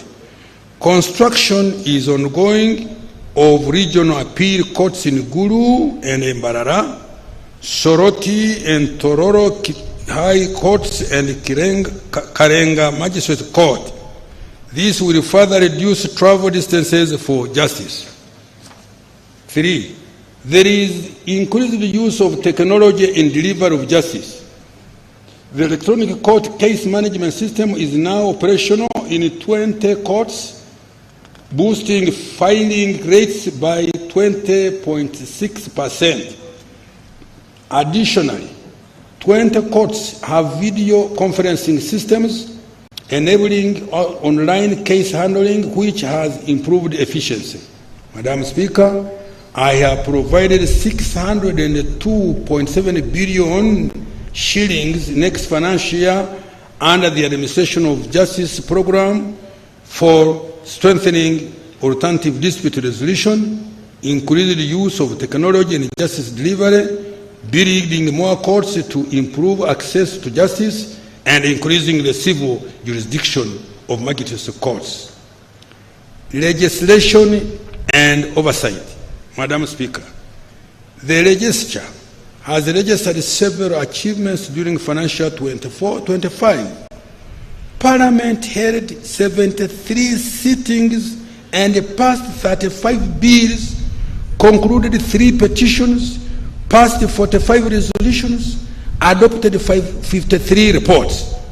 Most importantly, the turnaround time for enactment of legislation has reduced significantly. I commend you, Right Honorable Speaker, for this tremendous achievement. Madam Speaker, I have provided a total of 1.03 trillion next financial year for legislative processes, public engagements, and outreach, providing parliamentary oversight of democracy and governance, and ensuring accountability for public funds and implementation of public programs. Management of natural disaster. Madam Speaker, to protect Ugandans from disaster, this financial year, government invested 200.3 billion in early warning systems, mitigation interventions, and the provision of relief items to affected households and communities in the disaster-prone areas. Madam Speaker, next financial year, I have provided shillings to 20.7 billion plus a contingency fund of 169 billion to support disaster management.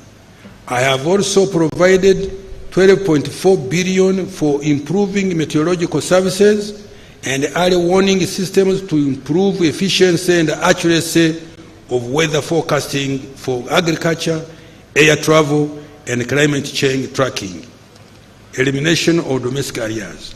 Madam Speaker, government has put in place a strategy to eliminate domestic arrears in 3 financial years, starting financial year 25-26. Payment of domestic arrears will prioritize suppliers of goods and services, contractors, and compensations for land and to war claimants. Madam Speaker, I have increased the allocation for domestic arrears to shillings 1.4 trillion from 200 billion provided this financial year. To prevent accumulation of new arrears, starting next financial year, my minister shall implement the following measures, and they are not easy measures. 1, enforcement of the commitment control system. 2, sanctioning accounting officers responsible for creation of any arrears. 3, providing and ring-fencing adequate counterpart funding for multi-year projects. I am about to close. Financing the budget for the financial year. Resource envelope. Madam Speaker, the total resource envelope for financial 25-26 amounts to 72 trillion 376 billion 481 million 502,103 shillings. This is detailed as follows. Domestic revenue amounting to shilling 37.55 trillion, of which 33.7 is from 33.94 trillion will be tax revenue, shillings 3.28 trillion non-tax revenue, and shillings 328.6 billion local government revenue.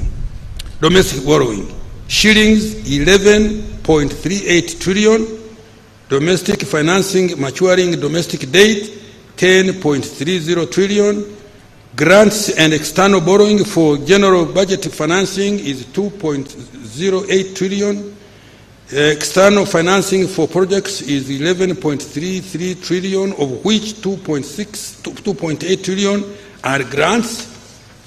Expenditure allocations. Madam Speaker, the following resources have been allocated as follows. Wages and salaries, 8.57 trillion. Non-wage recurrent expenditure, shillings 28.33 trillion, which also includes operational funds for institutions, financing for all wealth creation funds, financing for science and technology investment, grants for education and health, medicines, maintenance of infrastructure, and interest payments, among others. 3. Development expenditure, 18.24 trillion. 4. Domestic debt for refinancing, shillings 10.03 trillion. 5. Debt amortization, 4.98 trillion. 6. Domestic debt repayment to Bank of Uganda, 493 billion. 7. Domestic arrears, 1.4 trillion. 8. Local government expenditure from own revenue, shillings 328.6 billion. Madam Speaker, I have attached the details of the resource envelope and expenditure allocations by vote for financial year 25-26 as annexes 2 and 3. The financing strategy for financial year 25-26, Madam Speaker, below is the financing strategy for next financial year. 1. Improving tax administration to raise an additional shillings 1.89 trillion. 2. Introduction of new tax measures to increase domestic revenue by shillings 538.6 billion. 3. Rationalizing tax exemptions to eliminate inefficient ones that do not support industrial policy. 4. Repurposing resources in the budget for financial 24-25 from less productive to high-impact areas in line with the 10-fold growth strategy. 5. Mobilizing more concessional financing from international financing institutions such as the World Bank, IMF, African Development Bank, Islamic Development Bank, Badeya ECT. 6. Mobilizing development finance from other innovative sources, including public-private partnerships, climate finance, private equity, sukuk bonds, panda bonds, diaspora bonds. Tax for financial year 25-26. Madam Speaker, an additional revenue of shillings 538.6 billion will be raised from new tax policy measures that were approved by Parliament. In addition to raising revenue, the measures will support the growth of businesses and the economy. The measures also include technical amendments to tax laws aimed at improving clarity and consistency, creating a fairer and a more predictable tax environment for businesses and taxpayers, and removing ambiguities that create loopholes leading to revenue leakage. These amendments are also intended to enhance tax administration, encourage voluntary compliance, and empower Uganda Revenue Authority to effectively enforce tax laws. Madam Speaker, I wish to present key highlights of the changes in tax laws. Income tax, exemption to start-up businesses. The NRM government has granted a 3-year income tax holiday for start-up businesses established by citizens after 1st July 2025. This is intended to support startups that struggle with high initial investment costs. The incentive is to foster innovation, encourage formalization of SMEs, enhance business survival, and promote employment. Exemption from capital gains tax on transactions. Government has granted an exemption from capital gains tax on transactions where an individual transfers asset to a company they have established but also under their control. This is a deliberate policy intervention aimed at encouraging formalization of businesses. Madam Speaker, currently many Ugandans operate businesses under their personal names, often as sole proprietors or informal entities. When these individuals seek to transition into more formal and structured corporate entities for purposes of growth, access to finance, strengthening governance, or succession planning, they face a capital gains tax liability simply for transferring their assets into a company they fully own. This tax burden has been removed. Income tax exemption for Bujagali hydropower project. Madam Speaker, government has granted an income tax exemption to Bujagali Energy Limited for 1 year up to 30th June 2026 in accordance with our contractual obligations. This is intended to mitigate a rise in electricity tariffs. Stamp duty. Removal of stamp duty on mortgages and agreements. Madam Speaker, government has removed stamp duty on mortgages and agreements. This reform is intended to lower the cost of debt for businesses and individuals. It will also remove the financial burden imposed on businesses and individuals when they enter into agreements. Tax Procedure Code, waiver of interest and penalty for voluntary payment of outstanding principal tax. Government has extended the waiver period of any interest and penalties outstanding as at 30th June 24, provided that the taxpayer pays the principal tax by 30th June 2026. This waiver is intended to provide relief to businesses and individuals to enable them to settle outstanding tax liabilities and resume normal operations. Value-added tax, reform of the penalty regime for non-compliance with IFRIS.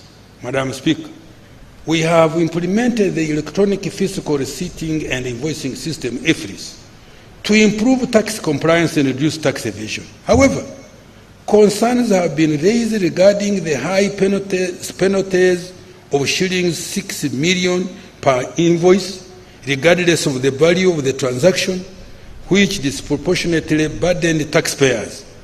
To address this issue, the penalty structure has been amended so that the penalty for non-compliance will instead be twice the tax owed by the taxpayer. I urge taxpayers to embrace the IFRIS system as it helps the taxpayer to reduce lengthy and burdensome transactions with URA staff, audits, and penalties. It also promotes transparency and creates an even playing field. Excise duty, Madam Speaker. We have increased the taxes on cigarettes to discourage consumption but also generate additional revenue. Excise duty on soft cap cigarettes has been increased to shillings 65,000 per 1,000 sticks from 55,000, and hinge lead cigarettes to shillings 90,000 per 1,000 sticks from 80,000. For those outside East African community, excise duty on soft cap cigarettes has been increased to shillings 150,000 per 1,000 sticks from shillings 75,000, and hinge lead cigarettes for 200,000 per 1,000 sticks from shillings 100,000. Madam Speaker, government has removed the excise duty rate of 30% or shillings 950 per litre, whichever is higher, on beer manufactured from barley that is grown and malted in Uganda, because it was redundant.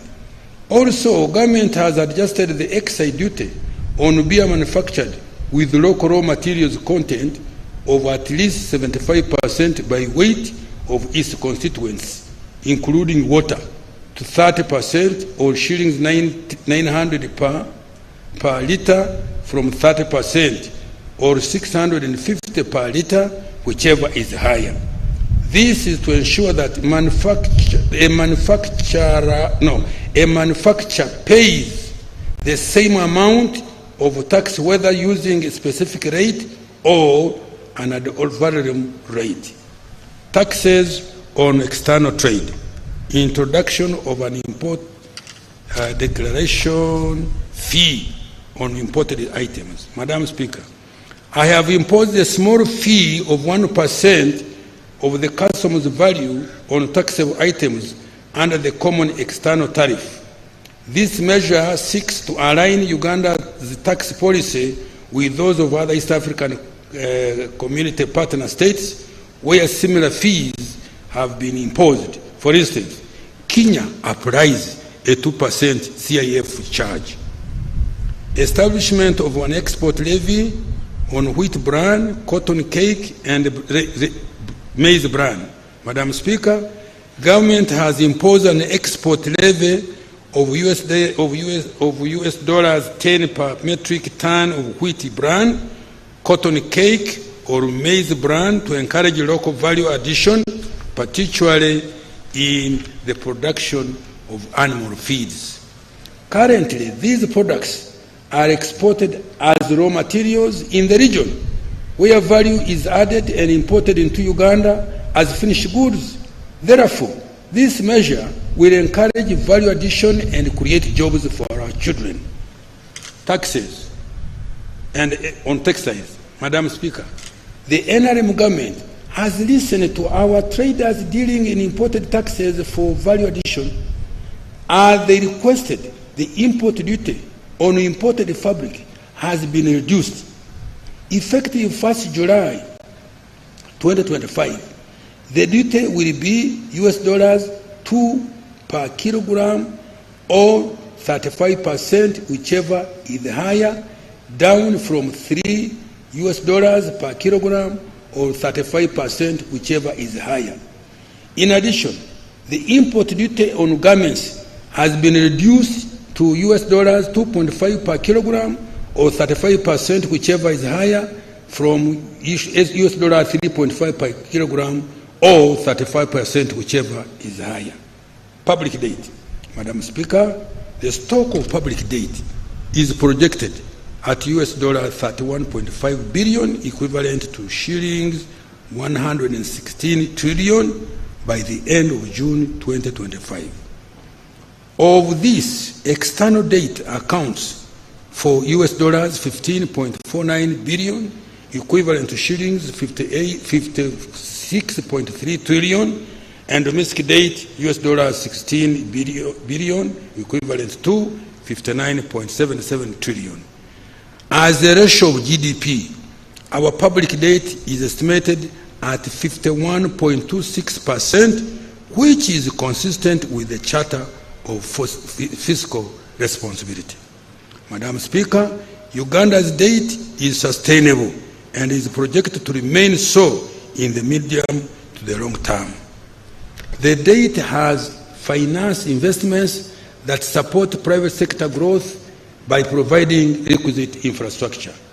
Over the last 10 years, the areas which public debt has financed, including integrated transport infrastructure, 29.3%, electricity infrastructure, including power generation plants and transmission lines, 27.6%, water for production and consumption, 11.5%, agro-industrialization, 5.1%, education and health, 5%, housing and urban development, 3%, and the development of industrial parks, 2%.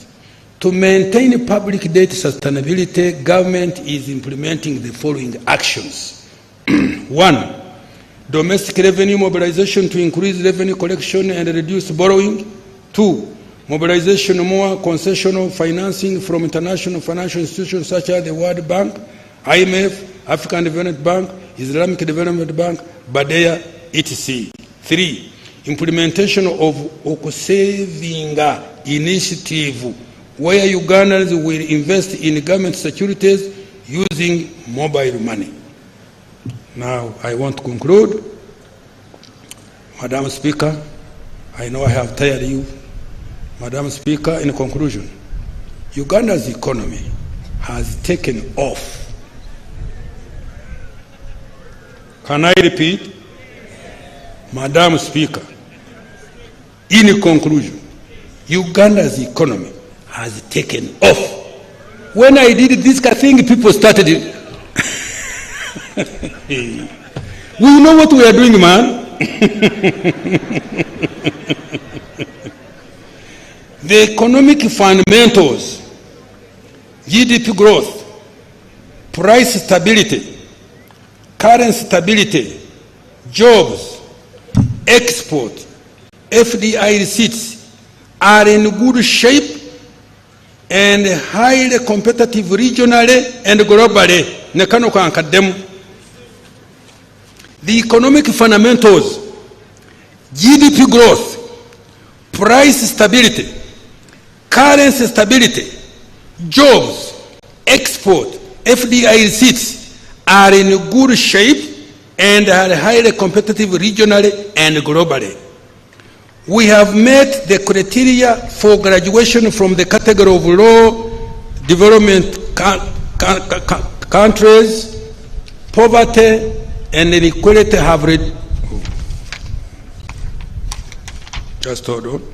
We have met the criteria for graduation from category of low LDCs. Poverty and inequality have reduced. Listen to this. Poverty and inequality have reduced significantly.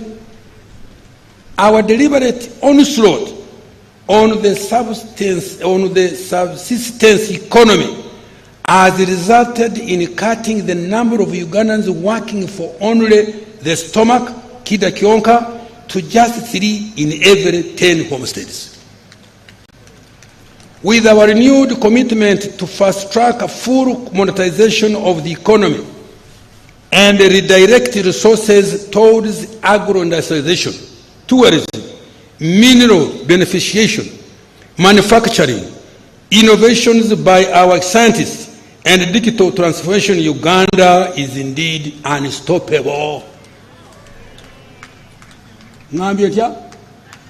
Unstoppable.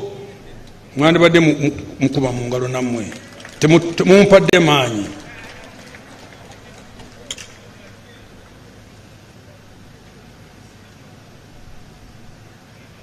This budget, therefore, is for all Ugandans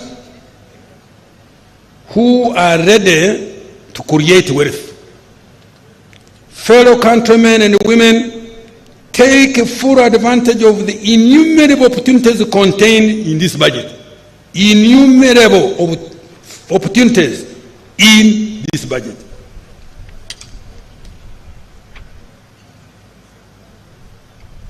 To those still in subsistence economy, the PDM and other wealth creation funds have been availed to support you to join the money economy in any of the 4 sectors: commercial agriculture, industry, services, or ICT.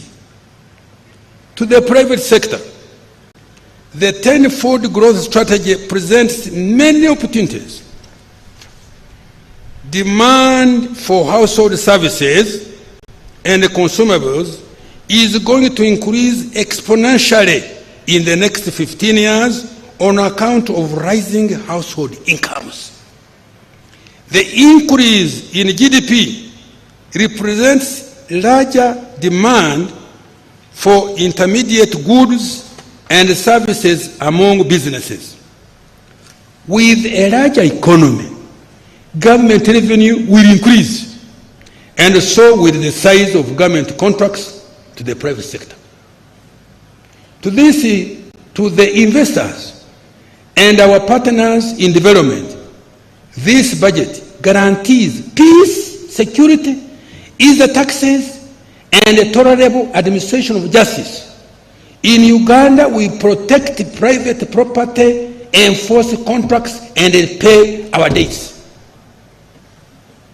To the youth, this budget offers opportunities to acquire more skills, access finance, innovate and develop new and better products.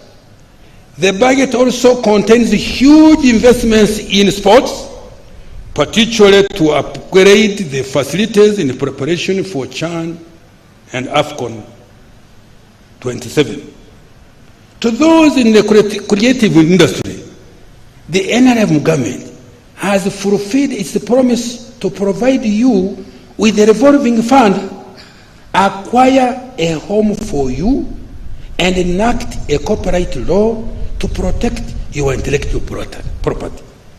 This is just the beginning of what we intend to do to open doors for you to escape unemployment and manipulation by self-interested individuals and groups.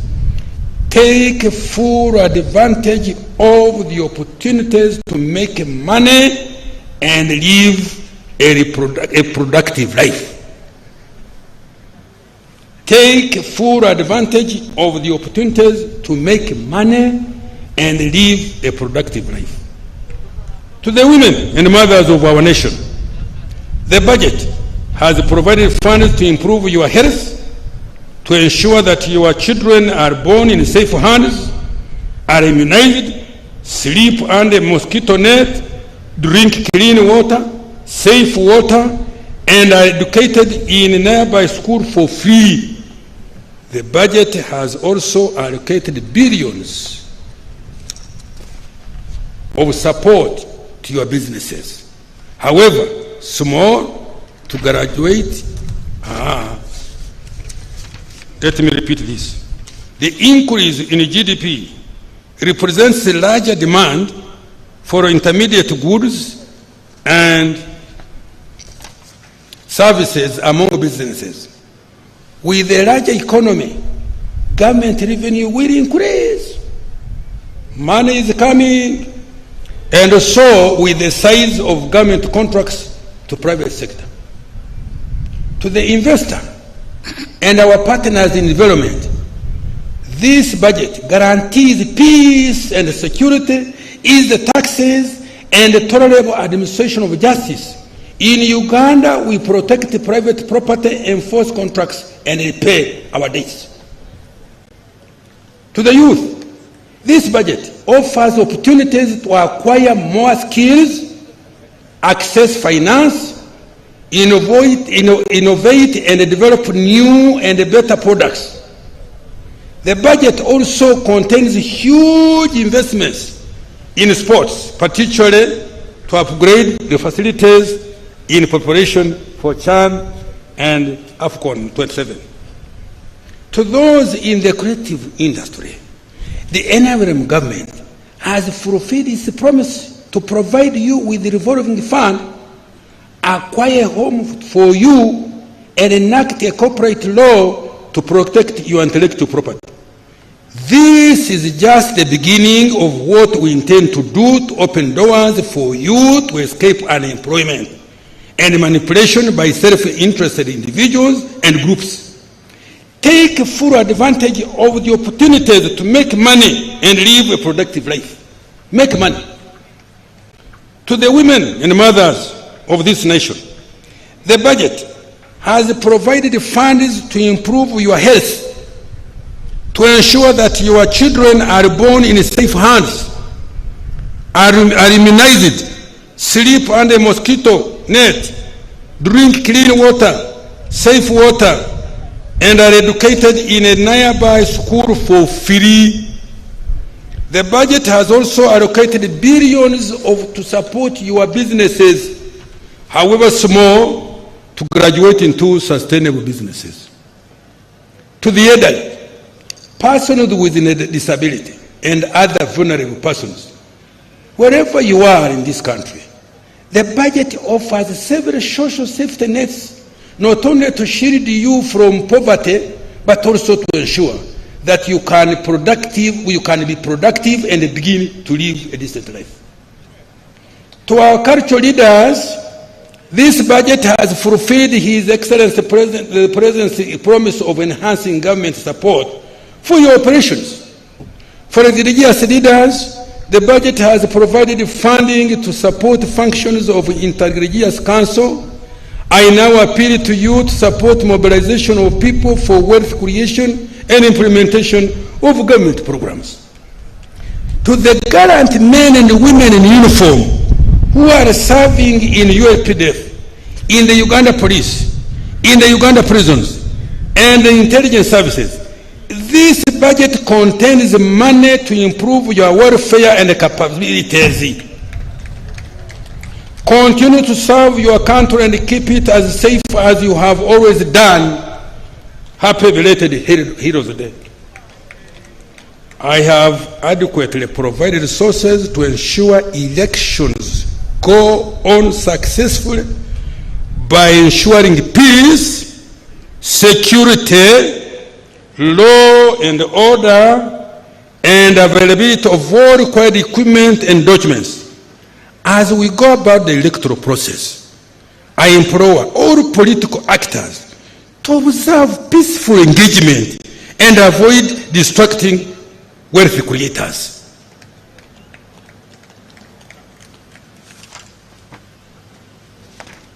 Madam Speaker, as I step off this podium, because people are tired, but it was inevitable. I could not have abridged this speech. Madam Speaker, as I step off this podium, I would like to reiterate His Excellency President's call to all Ugandans to embrace wealth creation. We have a wonderful country. Those of you who have not traveled around the world, you don't know. But we know Uganda is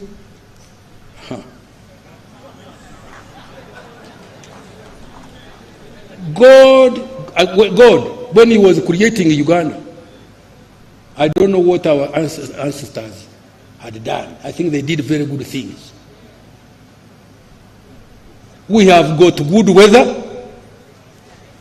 You think I could have put on a suit here in some other places?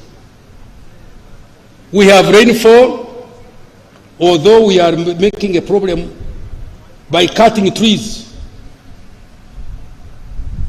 You can grow any type of food here.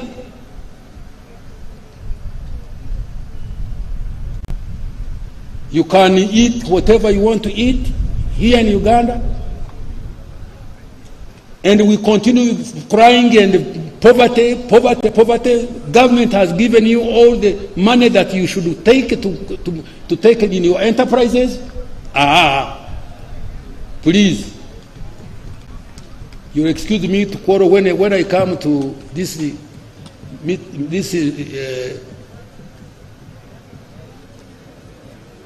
when I talk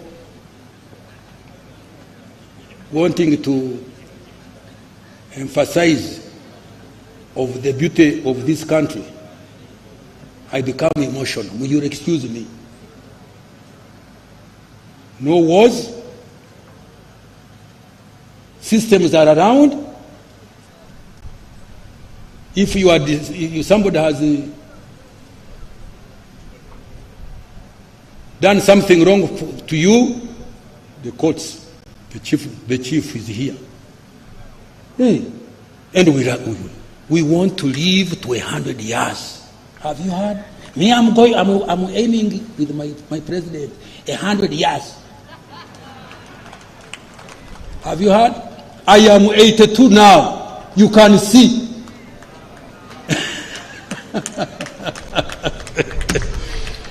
Okay, Madam Speaker, as I step off this podium, I would like to reiterate His Excellency the President called to all Ugandans to embrace wealth creation, but also embrace what I've said.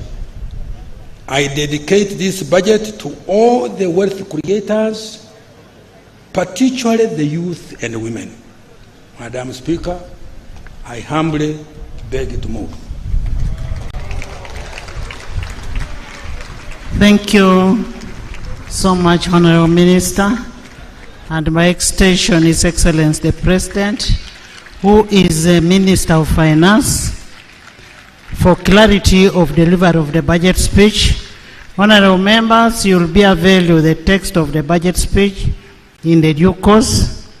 I want to urge you to take note of the government's budgetary priorities and relate the matters to the coming financial year. Next item.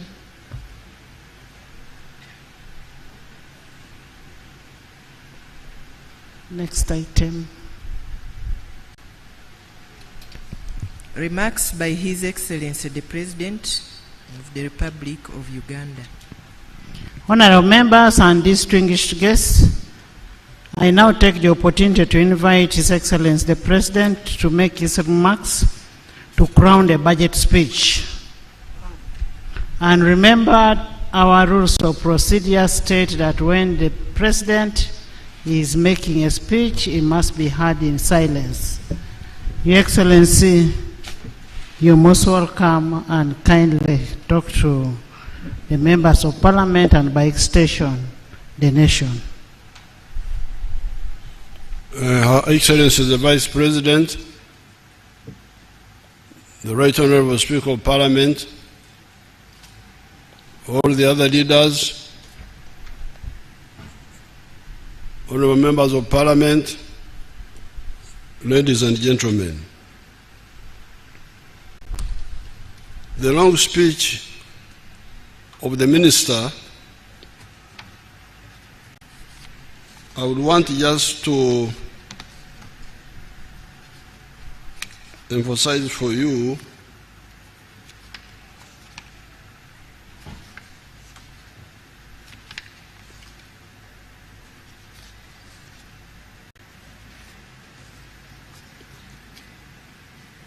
I'm trying to see where it is here in the speech. There's paragraph 11 when you get the speech,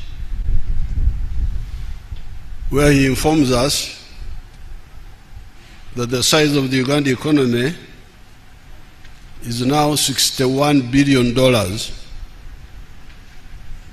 by the exchange rate method,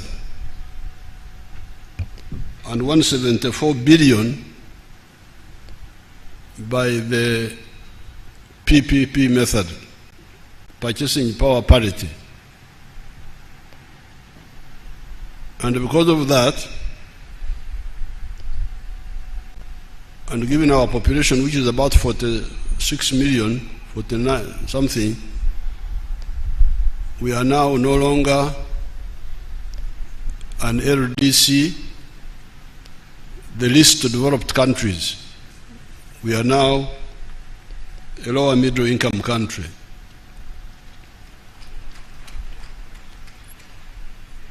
In 1986, the size of the GDP was $3 $0.9 billion. So you can see the economy has grown more than 20 times from that time. So I thought you should mark that, because in a long speech like this, you may not notice the big picture. Then finally on the speech, there's a way he summarized. I'm trying to see the page.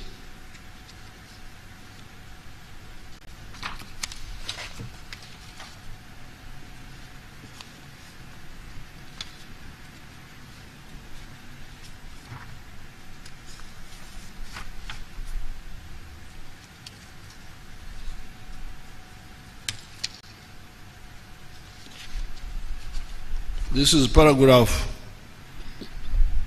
140 in his speech, where he said, he told you of the economic fundamentals. That's a very good summary. And he said, Madam Speaker, in conclusion, Uganda's economy has taken off. The economic fundamentals, and what are those fundamentals? GDP growth. Is the economy growing or not? Price stability. Are the prices stable or not? Currency stability. Is the currency stable or not? Jobs. Are jobs being created or not? Export earnings. Are the export earnings going up or not? And then finally, FDI, receipts, the foreign direct investment. Are they coming in or not? I thought that you should note that. Now, going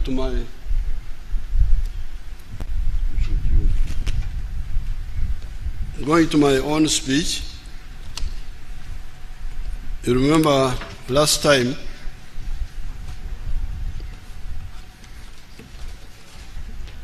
I promised that I would address two issues. During the State of the Nation address, I told you that today, as part of the budget speech, I will address two issues. And these are the East African Federation and corruption. I will do exactly that. However, I will dissect the corruption into two.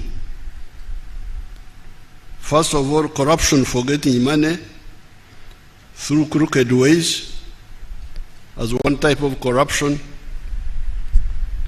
and political corruption through the use of money to get political support, not based on principles or policies. Politics is about principles and policies. That's what you should be telling the public to choose from. My policy is this, his policy is that, you the public, you choose. But when you bring in money, you are polluting the Chiriza.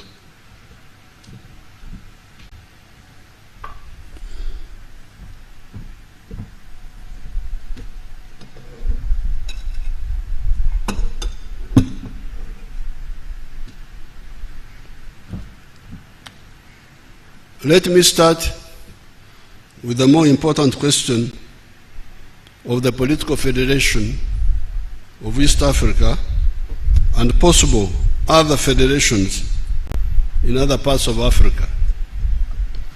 This was a goal pursued by our ancestors, starting with the Pan-Africanist pioneers among the black people in the United States of America.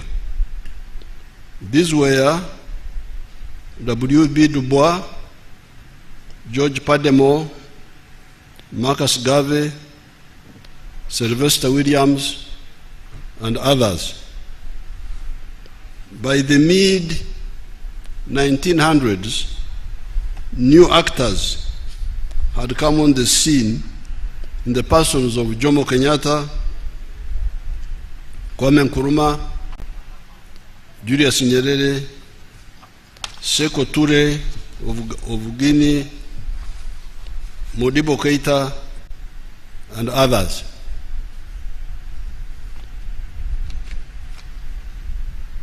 But if you go back, you will find that by 1900, the whole of Africa had shamefully been colonized because our egocentric and incompetent kings had failed to defend us, and instead we are busy fighting fratricide wars among us. At that time, when we were colonized, the slogan for survival was, in quotes, Uhuru na Umoja, independence and unity. That's what we were saying. We unite, we fight for freedom, independence, and then after we unite to get strength. That was the slogan. Starting with 1912, the Africans in South Africa took the initiative and started a new anti-colonial force, the African National Congress of South Africa. And you should know that even Mahatma Gandhi of India was also in India, in South Africa at this time, so he was part of this effort. This marked the beginning of the new African resistance, led by more informed people. Our resistance was assisted by two factors that came on the scene during that century. These were, number one, the emergence of the socialist camps of nations in the form of the Soviet Union in 1917, China in 1949, and others. These huge countries were taken over by people who did not believe in colonialism. These were the communists. So this was a new factor. As we were fighting for our freedom, this new factor came on the scene.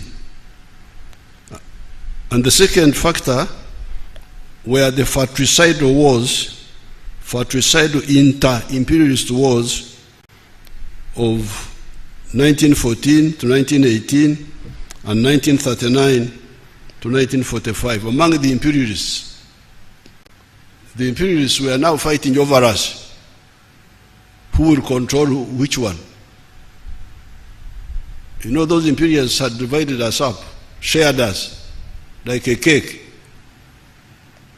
because of our incompetent kings here. Came, sat in Berlin, this is for you, this is for you, this is for you. Then there was a new country called Germany, which had become united a short while before that. They wanted to start a war, to say, you are cheating us. We also want a share with the colonies. Then they said, please don't start a war, Bismarck, please. Let's give you some of the properties. You take Tanganyika, Rwanda, Burundi, Namibia, Cameroon, and so on.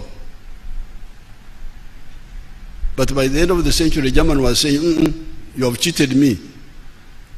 I also need more slaves. I need more colonies. That's how their wars started, fighting over us. These two factors, on the one hand, meant that the worldwide anti-colonial movement, including the African anti-colonial movement, could receive solidarity from those socialist countries. And on the other hand, the imperialist countries had weakened themselves in the process of their greed for world domination. So as they were fighting over us, fortunately they weakened themselves, which was good for us.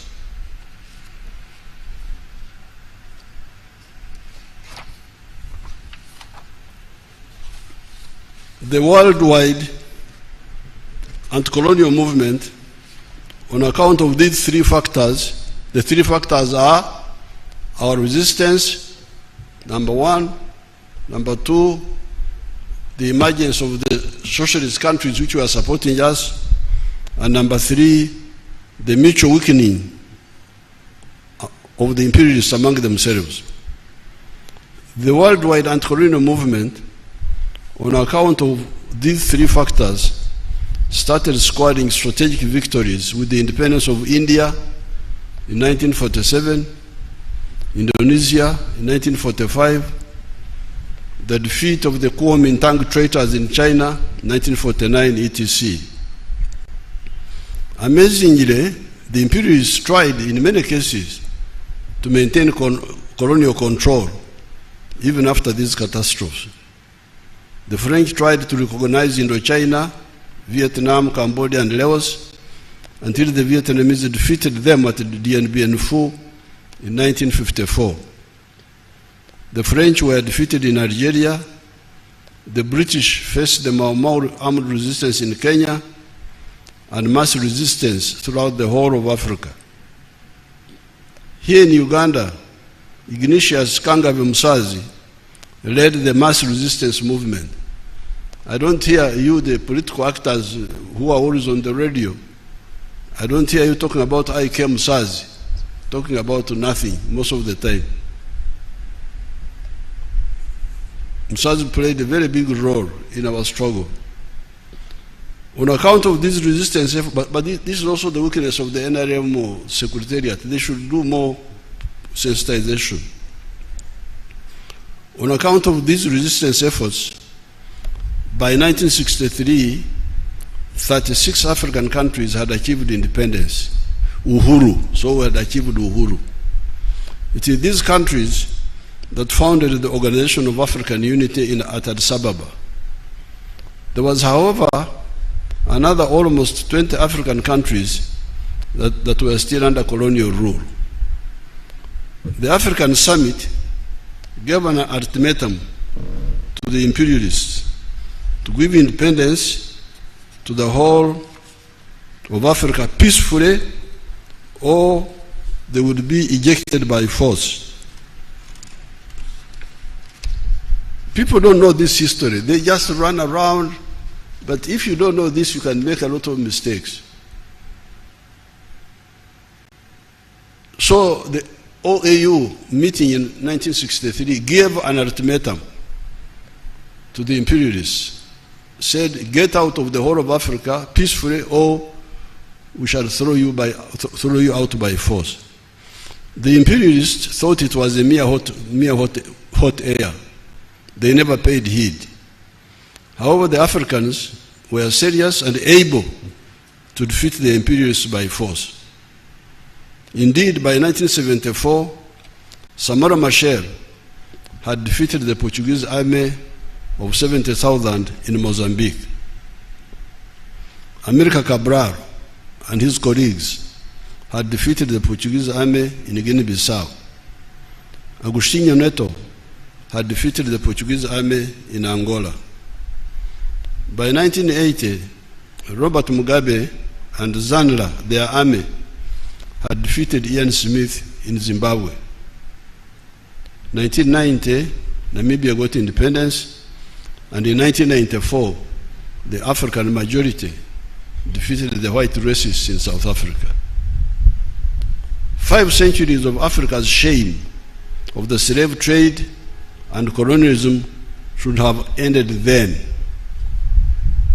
This is where we need to really examine ourselves, because we achieved victory both by peaceful method and by war. So what happened? What happened? When you hear people on the radio talking, just talk, empty talk. What happened? Why did we people? This is not fiction. It is history. We defeated the imperialists by peaceful means, but also by war. So what happened? Exactly what happened?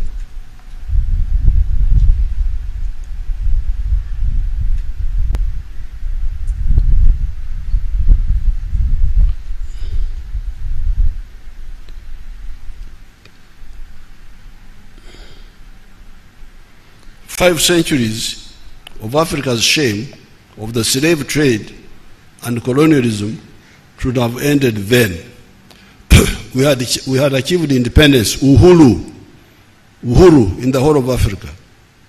The question was, where was umoja?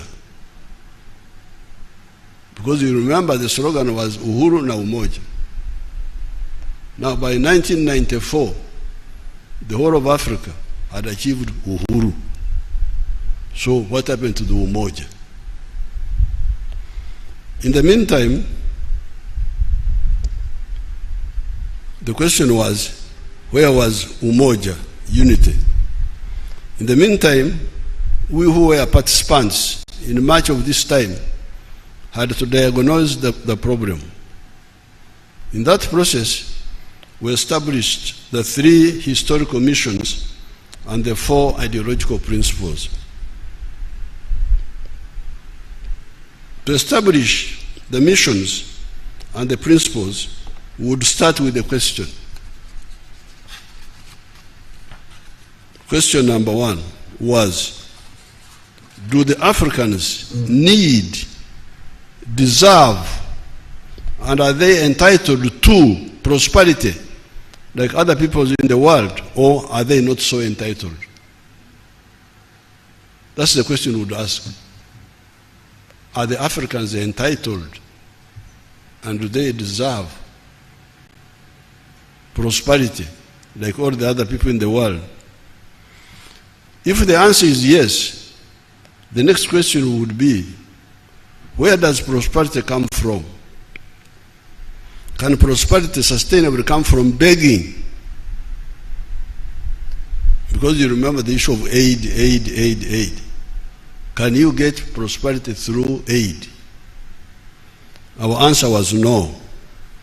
Prosperity can only come from producing a good or a service, which is what Honorable Kasej is saying, by being a wealth creator, producing a good or a service by an individual, a family, a company, etc., and selling it sustainably with Echibaro. Echibaro is the assessing the profitability.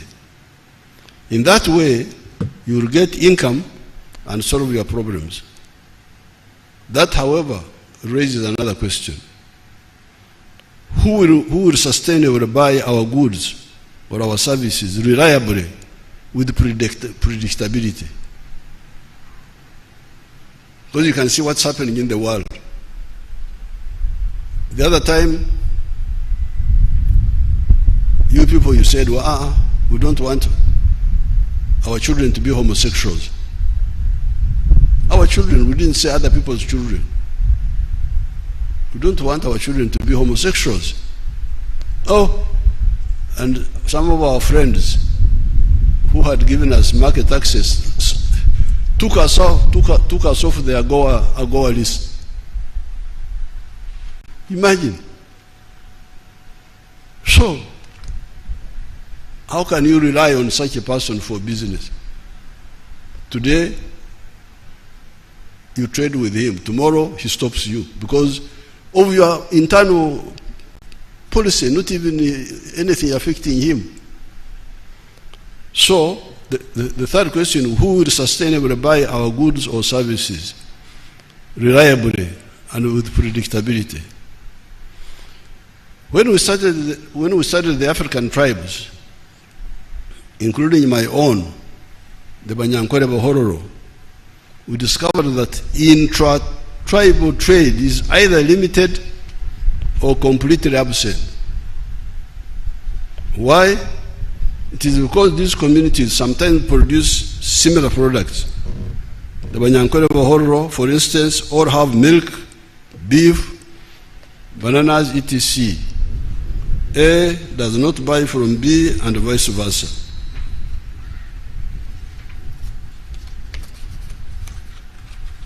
Therefore, identity, being one tribe, does not necessarily solve the problem of prosperity. Happily, we discovered a ready solution, and this was Uganda, that multi-tribal unity, which was already there. You had the Banyankore Bahororo there, but you also had other people. Even in the colonial times of the small enclave economy, the business complementarities among the tribes were already coming up. I was able to pay for education on account of two categories of actors. Category one was Amos Kaguta, my father, who had cattle he had inherited from his ancestors. Hence, those cattle were Enshugi, the cattle of Jaja, inherited from ancestors. You could therefore sell some of them and pay my school fees. The problem, however, was that there was neither a single Munyankore Mhororo cattle trader at that time, nor was there a developed beef market in the area of Ntungamo. You know where Ntungamo is? You know where Ntungamo is, you people? You may not find it on the Uganda map, you may not find it. So Ntungamo, we had neither traders of cattle, nor did we have a meat market at that time. That is how the second category of rescuers came in. The people who rescued me to go to school. These were two Baganda, one of them called Warusimbi Mpanga, and another one called Bukenya.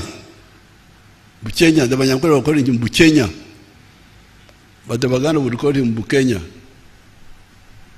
Now that Bukenya has a grandson who is a big fellow now in the government.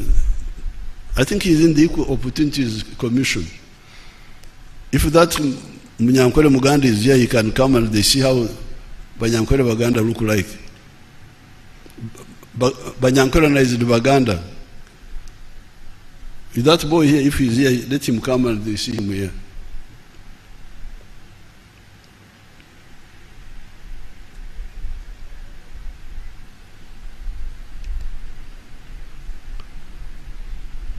And then there was also a white man share. Was a white man share. Warusimbi was buying cattle for the Kampala beef market, Bukenya for the Mbarara market, and share for the Kirembe copper mines workforce. So it was these three people who supported my education. Warusimbi would buy the cows to bring them to Kampala. Bukenya would take them to the small Mbarara market. Share would take the cows to Kirembe market. Even at that time, the complementarity among the tribes was becoming clear. But even in the pre-colonial times, the interzones trade had become clear. Textiles, emyenda, were coming from the coast in Zanzibar. The glass beads and kwanzi were from the same source, and so were the guns. Ivory, emino, however, was coming from the interior of the African continent, and so are the salt, the backcloth, the hose, etc. It is this historical mission of the need for prosperity that led us to discover the first ideological principle of our movement, of the NRM. As the minister was saying, patriotism, love Uganda. Why? It is because you need it for your prosperity as a market, among other advantages. However, learning from the history of other countries and also seeing what is happening in Uganda once it settled down and started recovery, we discovered that the internal market is not enough. As we speak today, Uganda has got surplus of milk, maize, bananas, beef, sugar, cement, steel products of certain types, etc., as the minister was telling you here. Where do we sell all these? This is when the NRM asked the Ugandans the following questions. Number one, have you heard of East Africa? Because you are stuck with your products. Have you heard of East Africa? Because you are busy with the tribes. Some people are telling you, we, as Banyankore, we, as Baganda, we, as Achori. Some of those pharaohs are busy telling you about the tribes. Ifanga Abasoga. Abasoga Bene. We as this one, as this one. But why don't we solve the, if those are enough, why do we have a problem of surplus milk, surplus sugar, surplus this? And this is where the NRM said, have you heard of East Africa? Have you heard of Africa? Why don't you check whether they can buy what we produce and also buy what they produce? Indeed, as I speak now, East Africa and Africa are already buying parts of our surpluses.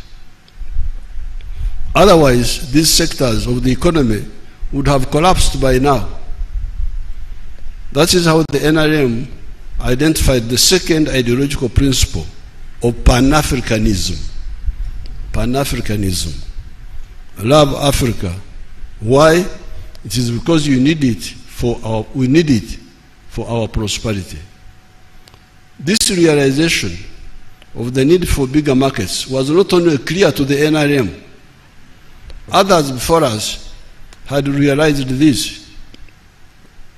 Germany was not one country until 1871. Germanic-speaking people were divided into 39 kingdoms of Prussia, Saxony, Bavaria, etc. However, there was a strong business group in Prussia known as Junkers. It is written Junkers, but they pronounce it Junkers, that saw the importance of a united German market. Working with Bismarck, they pushed the pan-Germanism agenda, the unity of the Germans. France, by 1789, had been a united kingdom for a long time. There were, however, internal taxes between the provinces of France known as gabelle. Those provinces were fiefdoms of the princes of those areas. The rising French middle class, the bourgeoisie, could not accept this. Indeed, the removal of these internal taxes were part of the grievances of the French Revolution. On these two ideological principles of patriotism and Pan-Africanism, we added socio-economic transformation and democracy. This was all to achieve historical mission number one, prosperity for the African people through market integration. We are glad by 1980, the African leaders had started seeing the importance of market integration as part of the Lagos Plan of Action. When the NRM took power, we worked with the Wazee, Mzee Mwinyi, Mzee Mkapa, and Mzee Moi to revive the East African community that was relaunched on the 30th of November 1999. The East African community has now expanded to incorporate Rwanda, Burundi, South Sudan, DRC, and Somalia. In addition, we have got COMESA and the CFTA, the Continental Free Trade Area. We need to remove all the trade barriers and develop infrastructure to facilitate this trade. However, we also need to ensure that countries that are beginning to come up are assisted. We don't want a common market where some countries benefit, others lose. No, it's very dangerous. The countries which are coming up must be assisted so that they also trade equitably. We should never allow trade imbalances among member states to persist. This market integration will address the historical mission of prosperity. However, we had also identified the second historical mission as that of strategic security. How can Africa ensure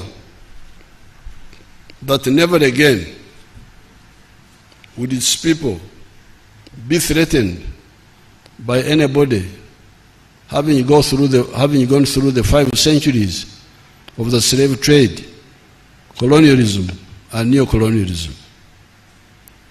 Economic integration, if it is fully implemented, will address the issue of prosperity. However, during the Second World War, the developed countries of Holland, Belgium, Denmark, France, Norway, etc. became victims of German aggression. They had been developed notwithstanding. It was the Soviet Union and later the USA and UK that defeated the hegemonic Hitler. Even we, the Africans, 500,000 of Africans took part in that war, as did 2.5 million Indians who took part in that war to save those countries, France and Holland and all that. The highly developed Israel, in terms of technology, would find it difficult to survive in that zone without the cover of the United States of America. Some actors in the world talk of achieving superiority in the 4 dimensions: land forces, air forces, at sea, the navy, and in space. Where does this leave Africa? Are we going to exist or not exist with the permission of others? Are we only to thrive with the permission of others?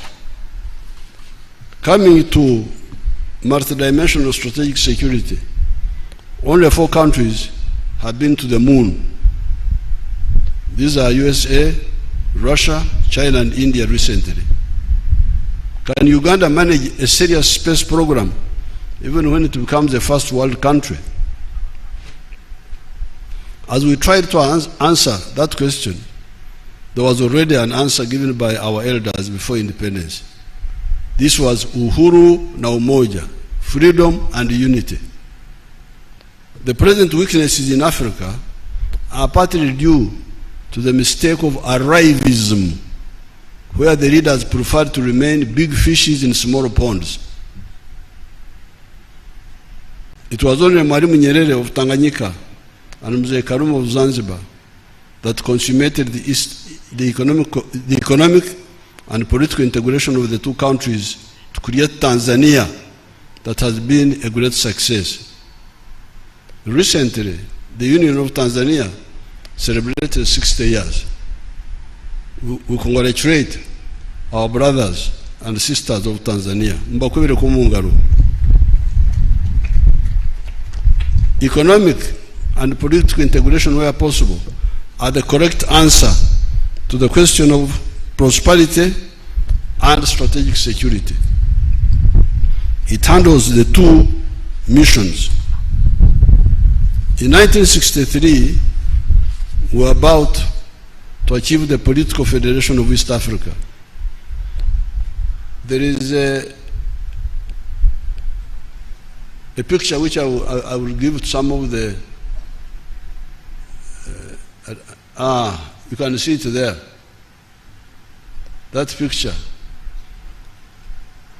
I have that picture. I will give it to a few people after my speech. But that was 1963, Uganda, August. They were saying federation this year, Federation of East Africa this year. That's what they were saying. Thank you. You can see the declaration, that declaration by our leaders. However, along the way, some of them developed cold feet. That is why Mwalimu Nyerere and Mzee Karume must be hailed as some of the most devoted Africans that have ever lived. You can be sure that if that federation had taken off, so many of the problems that afflicted us could have been avoided. Certainly, Amin would never have taken power in Uganda. If that federation were there, Idi Amin would never have taken power in Uganda here. Maybe the problems of Rwanda and Burundi could have been handled differently. The problems of South Sudan and Somalia could possibly have been handled differently, as would have been the problems of Congo. Why do I say this? Uganda, Kenya, and Tanzania, under one political authority, would have been so strong that their voice in these matters would have been decisive. I remember, for instance, our leaders then took a stand on the issue of Congo in 1965. Soon, however, the states started taking divergent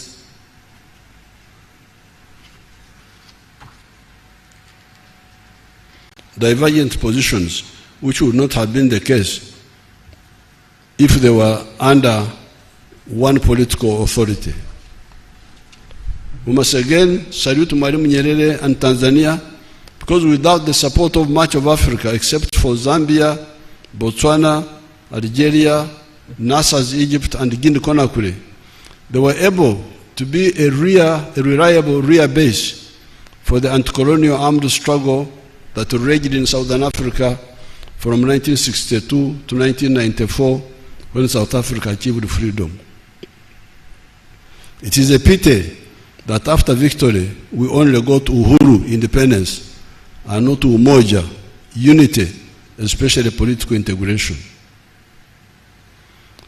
The third historical mission we identified was the Undugu, brotherhood of the 1.5 billion African people.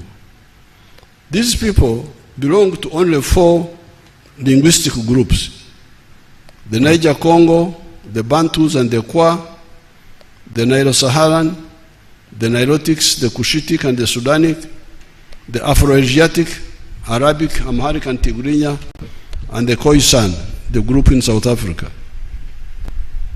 Recently, I had a delegation from Congo, but we did not have a French translator. However, there was a Runyoro-Rutoro speaker from Ituri province in Congo, Tebasima Atenyi. I therefore spoke in Runyoro, and he translated to the rest in French. This was just like 2 weeks ago when I had a group from Congo. I was speaking in Runyoro, and he was translating to those people in French. Apart from similar Interaquistine, Bantu, and Nilotic dialects, we have the good luck of Swahili, which is a neutral, non-tribal dialect developed by our ancestors when they met at the East African coast to conduct business. Therefore, the third historical mission is a question, in quotes: Why can't the responsible political actors use the undugu, the brotherhood, similarities or linkages of these people to create units that support the other two historical missions of prosperity and strategic security? You don't hear anybody talking, this is political class, talking about, I don't know what they talk about on TV.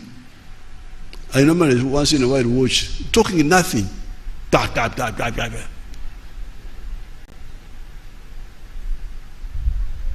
can you have a political class lost? Because when we were young, we were very much involved. Whatever happened in the whole of Africa, we were involved.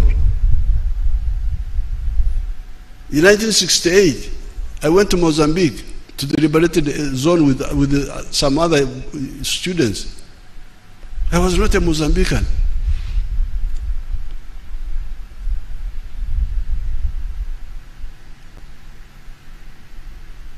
Baleka nga byewasande kukola, nibakola byebatasande kukola, n'amazima tegali mu bo.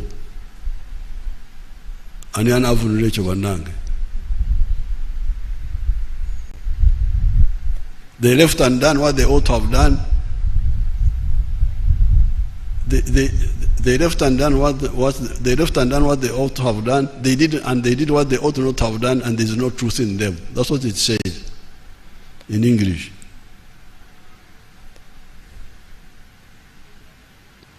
With these three historical missions and the four ideological principles, we were able to shape our strategy vis-à-vis Africa. The movement, when you talk of movement, you are talking about the three historical missions and four ideological principles. Not about me. You are not important. Elect me. Elect you for what? Because you are handsome, because you are what? What medicine do you have for us? What medicine do you have for us? We need a medicine for our problems.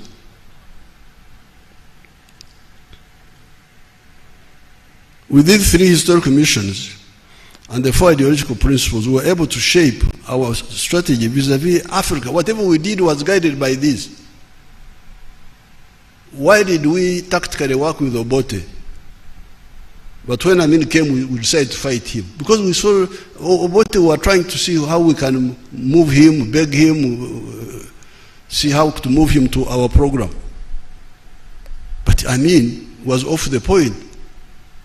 So we said, Kwenda, talk. You cannot interfere with our destiny. We have a journey. We are on a journey. You stood in front of us, tunakutoa.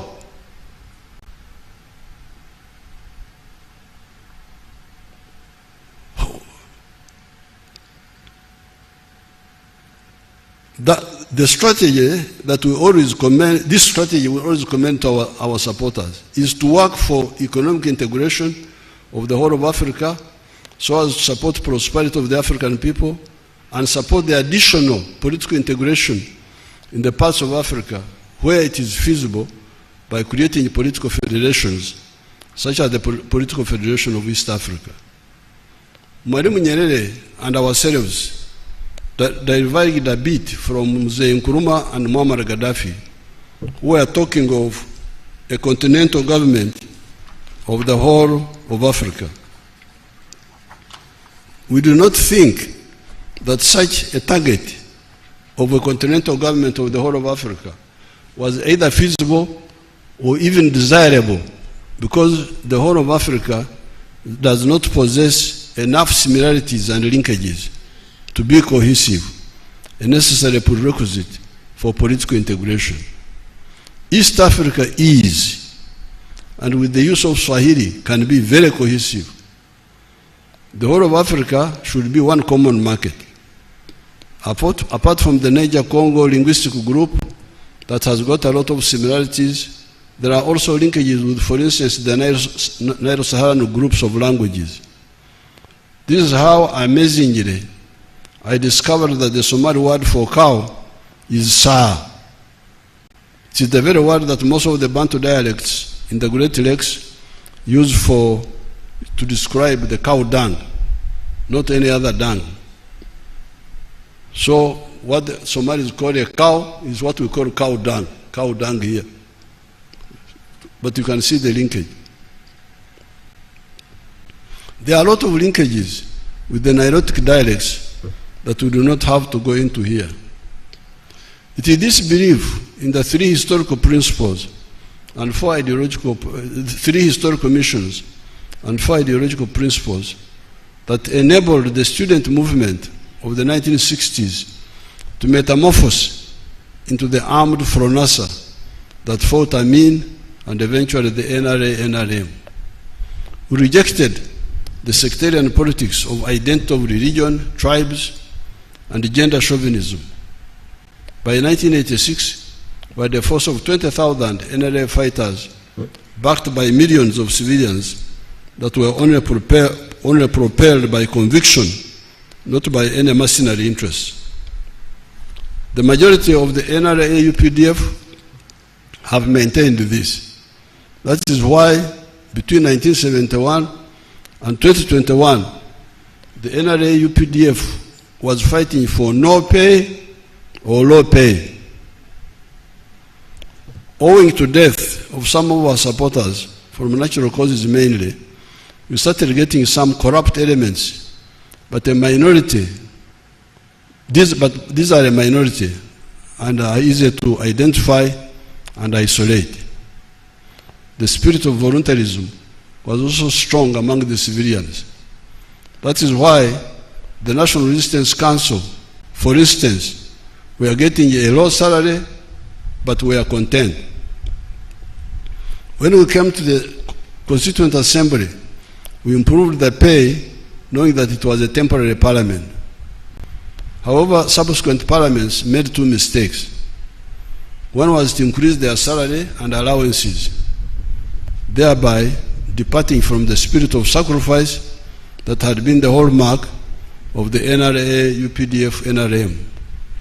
Secondly, a group known as YPA, Young Parliamentarians Association, opportunistically and for cheap popularity, started going around the country and conducting fundraising for some cheap popularity projects, such as schools, etc. I warned them, but they could not listen. I did not want to precipitate a crisis with them when we had problems of Rwanda, Congo, South Sudan, etc. This is, however, why I rejected the call to raise the pay of the president. I said the president will never get a high salary as long as I'm in government and as long as the economy is still growing. Comrades, it's now time to see how to correct these 2 mistakes. This is because it led the population to believe that the political leaders have a lot of money and must share it with the voters in the form of bribes and endless fundraisings. Although the MPs gave themselves a lot of money, it is not enough to meet these indisciplined demands for bribes and fundraisings. Hence they end up with debts and some have run from the constituencies. I hear some of them are IDPs.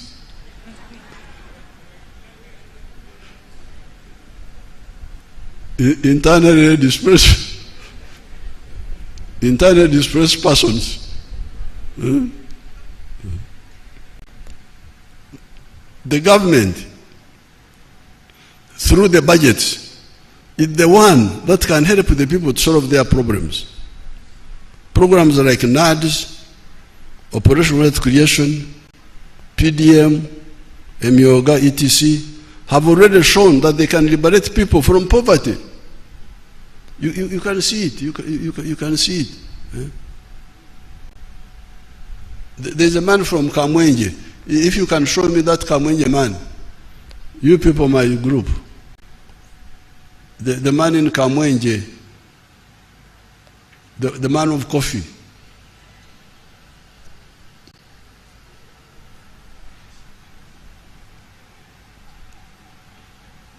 The man of coffee.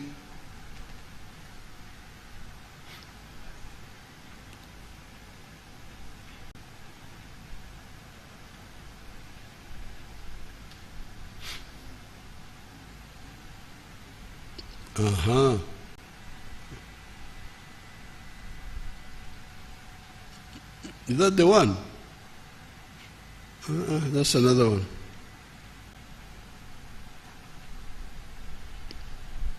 The one of Kamwenje was.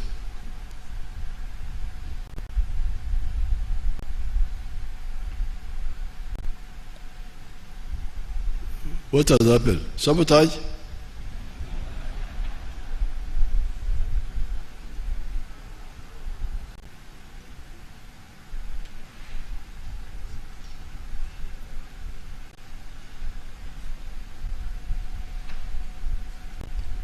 That one was interesting because he used nads and get him, when you get him, put him,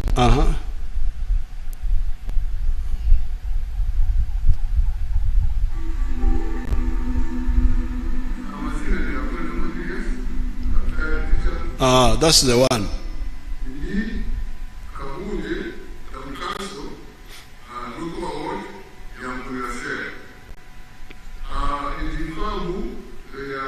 And family enterprises, iliha acres makumi atano hano mazireho imyaka mingi iri kurenga 30 kuko mugenzo myaka 30 imyaka yo kubanza mingi kandi umuhingi w'ibicori kandi inkinesi w'ibicori bingi munonga konga kuna utandika no his excellency ya PMA plan for modernization of agriculture. Then of recent, we quite 4-acre model. Then when I think of Mubichori. I woke up Mubichori, camping acres and acres. Hamherwajona, Ishangani Mukatani, Keishatu, Ukuzubuza, Ishangani Muka million name. The important thing is that this man moved into coffee and all those things. When we were with the NADS, PMA, there was something we were calling PMA, Plan for Modernization of Agriculture, which was like NADS. Then he started growing coffee. So what I'm saying here, the government, through the budgets, is the one that can help the people to solve their problems. Programs like NADS, Operational Wealth Creation, PDM, Emioga, etc., have already shown that they can liberate people from poverty. The current coffee boom was on account of the government scientists who developed the improved clonal coffee, different from the old variety that the people in Bushenyi had abandoned for the dairy industry. Now, I had some people saying that they are the ones who developed coffee, and so I had some people claiming that. I didn't want to quarrel with them before telling them, but coffee and all these enterprises, that is the grandson of Buchenya. Zahari Uganda Bantu is half Uganda, half Munyankole. Bagambira Buchenya kuyagire mbara. Tell them in English. Thank you very much, Excellency the President. My name is Agro-industrialization, close friend to His Excellency the President. I am privileged, Your Excellency, that my grandparents migrated and found themselves in Mbarara. So for us, we are actually very more fluent in Runyankore more than Luganda, although I'm called Seruwaji Habib. I thank Your Excellency for giving me an opportunity. Ewaffe Mbalala Katete. Bajjajja bagendayo ddi? Bajjajja bagendayo 1970 era baakwatayo ettaka ddene nnyo. 1970. No. This was in the 1950s. Yes, anti kati Your Excellency ffe twabasanga baatuzaala nga gye tuli ne baali balina ettaka ddene nnyo. No, you go and find out from your parents if they... Thank you, Your Excellency. Okay, good. Thank you very much. This was in the 50s. Uyu mwana gamba 70.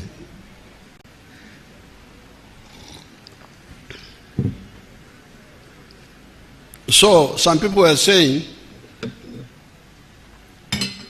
that claiming coffee, this one, you remember there was a group called, the one we abolished, what was it called? The one we rationalized. UCDA. UCDA. They were saying, oh, we are the ones who developed coffee. Coffee was saved by NRM, working with the scientists. When we developed the Chrono coffee, which was yielding much more than the other coffee of the 1960s, 50s.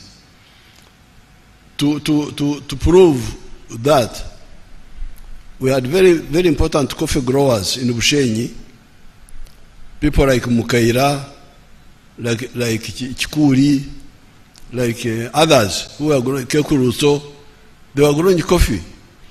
But because the coffee price collapsed in the 60s, I think, they abandoned and went to cows. Up to now, they are big dairy farmers.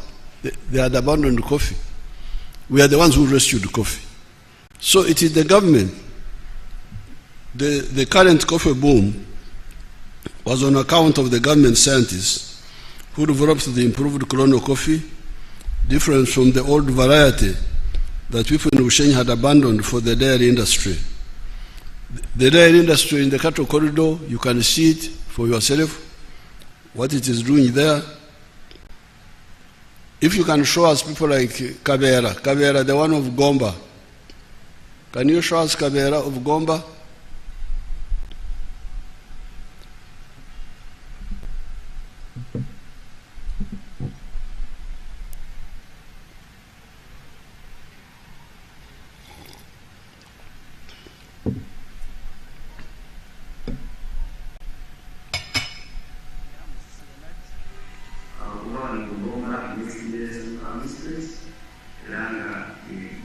Model farm. Nze farm manager farm eno yatandikibwa omwami Kalera Philip era nga yawangula empaka z'omulimi asinga 2 eziteekebwa Vision Group mu ggwanga lyonna. Farm eno yatandika omwaka gwa 2003 era nga ekigendererwa kyali kyakulaba tutya tuyinza okufuna mu byobulimi n'obulunzi. Twatandika nga tulunda ente ezaffe ennansi oba ze tuyita Enyankole paka mu mwaka gwa 2018 bwe twalaba nti ettaka lye twalina obunene bwalyo eka 405 amagoba ge twajjangamu otunulidde vali y'ettaka nga tegenkanankana na capital oyo ali mu ttaka. Twalaba nti bizinesi tekola ne tukyusa ne tudda mu okulima okw'ekibalo mu 2019. Tutandika olunda ente ez'amata ez'omubiyumba, enkoko, kulima amatooke, emmwanyi, kulunda embizzi n'okuteekawo ettendekero lisomesa abasawo b'ebisolo n'abalimisi. Twatandika ettendekero lino erya Gomba Next Generation Farm Institute okutendeka abavubuka. Twakizuula nti abavubuka bangi baagala nnyo okwenyigira mu byobulimi n'obulunzi naye nga babulamu obukugu obuli practical twandiyise hand zone. Nti twakizuula nti abavubuka bangi bafuluma mu matendekero ag'ebyobulimi n'obulunzi naye nga balina theory mungi naye ng'okukwatako okukola faama kikyayagala oba yeekeni kyayagala okwekolera nga tebakimanyi. Ekitufuula ab'enjawulo nti abaana baffe tubayigiriza nga bakolera ddala ekyo okugeza nti okuwa ssente okuzijjanjaba kuba faamu eriko ente 5 tegeeza ente ezo zibamala okusomerako. Enkoko nazo weziri nyingi zisukka 2,000, embizzi, emmwanyi eka 5, nti omwana ono byonna abikolera ddala. Wano tuli mu nkoko ez'amagi ze bayita layers. Fenno wano tulina enkoko ezisoba mu 2,000 mukudda waggulu. Naye kansomese omuntu wange addala nkuvuka munnange oyo gwe baalyako ssente z'empitirivu nti yali asobola olunda enkoko ez'amagi 1000. Nti okuzimba ekiyumba eky'enkoko ez'amagi 1000 weetaaga wakati w'obukadde 3 ku 5 okusinziira ki ky'oyagala. Kati nga wano ewange nkozesa ssente entonotono ze twakozesa. Kati enkoko, obukoko obuto, okulya, eddagala, drinka, mweziriira ne mwezinywera okutuuka ku level wezibiikira emyezi 4 n'ekitundu ku myezi 5 weetaaga miliyoni 18 ku miliyoni 2. Lwaki? Nti olumu emmere ebeerako ng'eguddemukko, olumu ng'eyambuseemukko. Tobulambala nti miliyoni 18 ku 2. Wezituuka ku level eyo nga zitandise obiika kiba kitegeeza zisobola okwebeezaawo ate naawe nezikubeezaawo. Kakati mu mbeera eyo nga zitandise okubiika tubala lunaku zirya kyenkana ki. Enkoko 100 zirya buli nkoko erya grams 12. Kitegeeza enkoko 100 zirya kilo 12. He will take long, but that is now, you hear how he started this modern farming in 2019, and he's earning quite a lot of money. So the coffee, the dairy industry, the poultry, the Karangara palm oil project, these are projects pushed by the government that have transformed people's lives, not petty money from MPs for fundraising or bribes. So this is suicide for nothing. The voters need to know that these practices of bribes and fundraising are overthrowing the voters' power. The voters, you are overthrowing your own power by electing people because they have given you money. Because then you are power to elect leaders that will work with the central government to solve the problems of the voters, such as infrastructure, supervise wealth funds that are being stolen by the parish chiefs, etc. Do not accept petty money from politicians and throw away your power to elect a leader that can kwemerera. Kwemerera is the Runyankore word to supervise the money sent to you through the parish or to fight corruption in your area.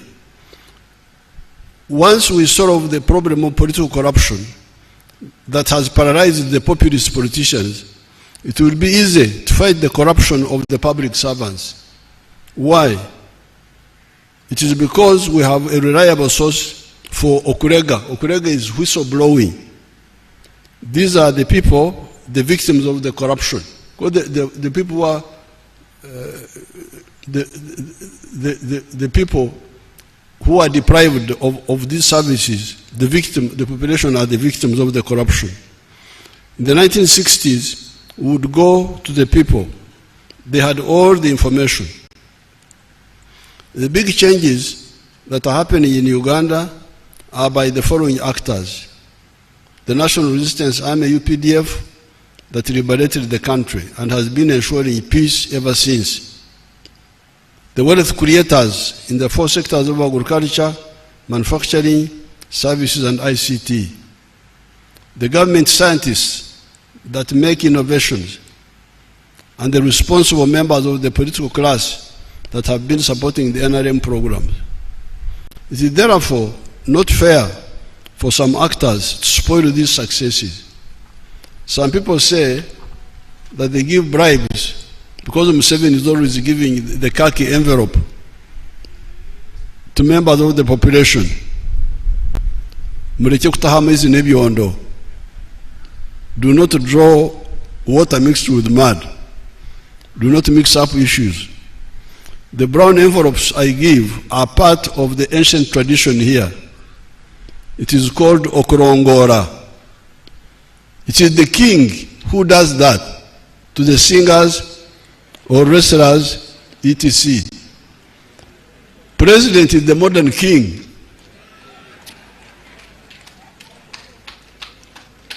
You are not kings. You are not kings. I have a budget for that. I do not sell my cows to get money kurongora singers. Murekerao umwenkano nkano. This is the Uganda word. It summarizes the whole thing.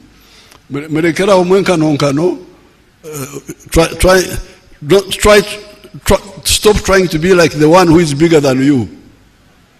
You tell those people that Museveni gives the envelope because he has got a budget. He's president. I'm not president. Why do you want? Fundraising was and is premature. The head of the fundraising is Oksonda. Fundraising is our word is Oksonda, whereby you make small equal contributions but by many contributors. In the 1950s, Mzee Kaguta sometimes would participate in Oksondera to contribute for Enjoga. Enjoga, a pot full of ruagwa, of banana alcohol. At that time, Enjoga, a pot full was 5 shillings. 5 people would contribute 1 shilling each. That's the Kusonda, that is the fundraising. You contribute equal, small amounts that you can afford. But with what's happening now, with the rampant fundraising, the MP carries the whole burden. The MP carries the whole burden. It is really extortion.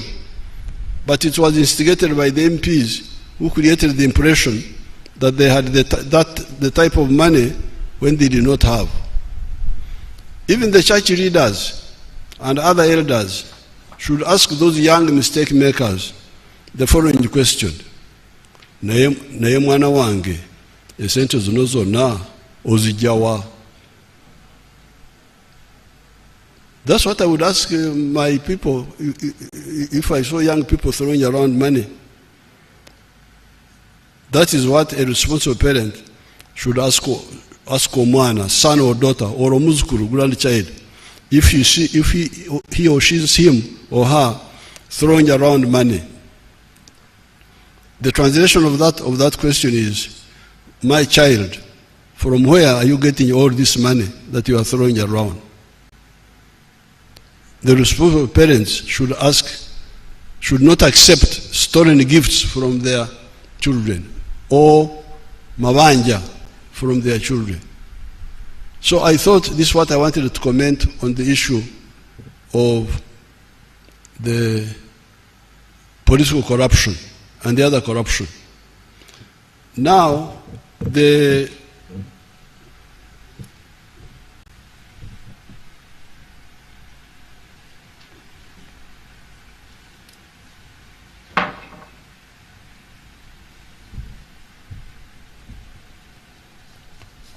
I'm getting information about Obtarondora not checking on government work. I keep hearing, for instance, of bad feeder roads. That feeder roads in some of the areas are not good. Yesterday I was in Kakumiro. The feeder road I rode on was good. It looked good.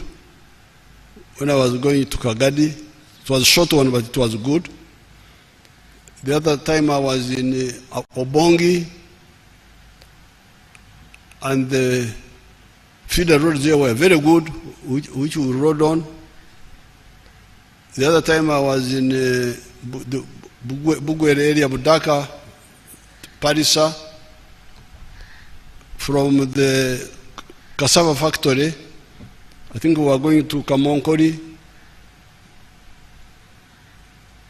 The feeder roads looked good, but when I drove from Busunju to Mitiana, the road was very bad, the Maram road there. And also the other road to the Tarmac road, but that one they are working on it, the Tarmac road. So, and when we were in Bunyangabu, this issue came up. The question is, what are the districts doing with the 1.3 billion shillings you are sending to them? What is happening? I am now going to send my spies quietly to check on some of these roads. And once I find the road is not worked on, and yet the government people are there, the cow is there, is quiet, the diesel is there, the GSOs are there, I will go for them. They will have to answer. If the 1.3 billion is not enough, tell us, because the feeder roads are very crucial. If you say it's not enough. Now I found that in the case of Bunyangabu, they were mixing up issues. The 1.3 billion is to maintain the roads which are already done, which are already made. But they were saying, oh, they want to make bridges across swamps. No, you can't do that with the 1.3 billion. That's new money. That's a new project. Maintain the present roads the way they are, so that you have the maram there, you have the gravel, they are compacted, drainage. This is a must. I will check, and if I find there will be casualties on the local government people there, even the RDC. Why should this be the case when all these people are there? But now for the voters, that's why you need to vote people who care, not the ones you give money to, the ones who have given you money. Now on the issue of the implementation, we'll have to, so much money has been already availed for so many roads. I have a whole list here. Masaka Mutukura, the money is there. The money for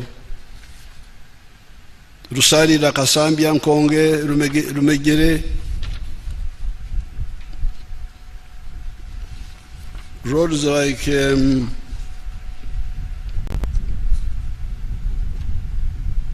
Moyo, Afoji, Katuna, Muko, Kamganguzi, Kumi, Ngora, Serere, Kagwara,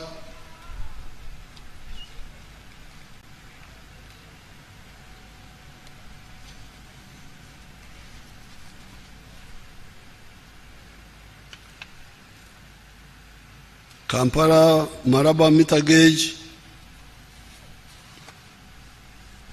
Chitugu, Mchidepo,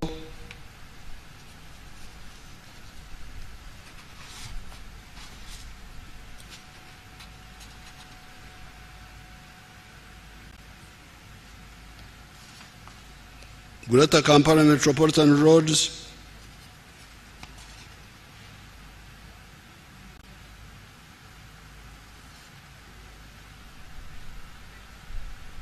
so the MPs should follow up this money which is already provided, because I have got a long list here of the money already provided, some of it from loans.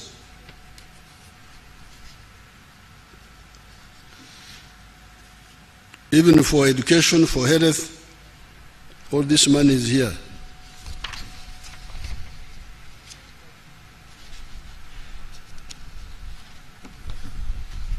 Now finally,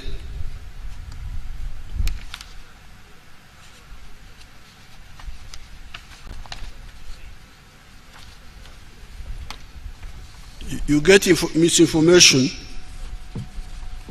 For instance, the other day I was in Riantonde, and some of the veterans of the NRA, of the Ruero veterans, were talking about some issues. And when I checked, we have already provided 218 billion shillings or something like that for the casino. And the casino was supposed to be 5 million for leaders each, and 1 million for supporters. Now, this money, 218 billion, has already, it's too much money. So what happened? Who took this money? And yet I heard some of them were complaining, we are going to dig up the whole thing. Then you get the cattle compensation. Teso, Lango, Achori. We have already spent 200 billion shillings on that. Who got this money? And we have now budgeted for another 80 billion. You had it being read here. So, you the leaders, follow up this money.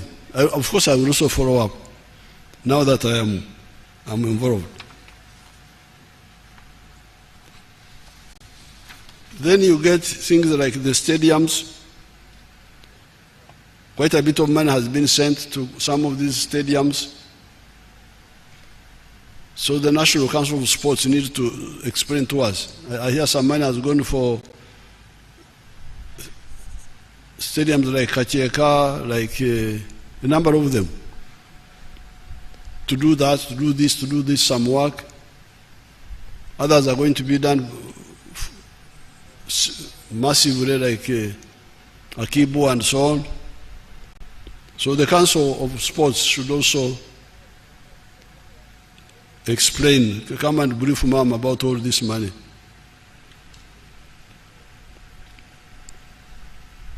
Now finally, I saw some issue about the digital number plates of vehicles.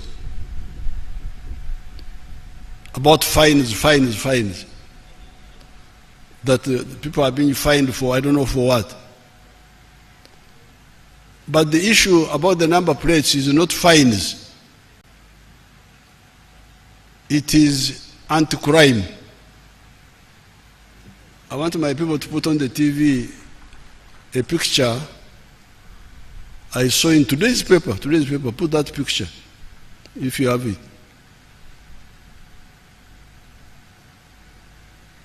Today's, you see that young man? 45 years, was killed on 10th of June, a few days ago. This one here, Geoffrey Wayengara. It was in today's paper. I cannot accept our Ugandans dying because of an incomplete infrastructure. You remember when I addressed you in Parliament, I think it was 2018, I told you about the cameras. You were here with your policemen, just there, and Amrabiye. That was all they were doing. And Amrabiye, the one who's going to kill people doesn't call witnesses to see him. So I said, please, let's go technical, let's have cameras. Now the cameras have helped us to handle a number of things. But the problem they have is that the number plates, these ones which are just, they are cooked. They just go and pick something and put it there. These are digitized number plates with a central command post. You touch it, the command post alarm goes off. This is the work of the digital number plates, not collecting fines and so on.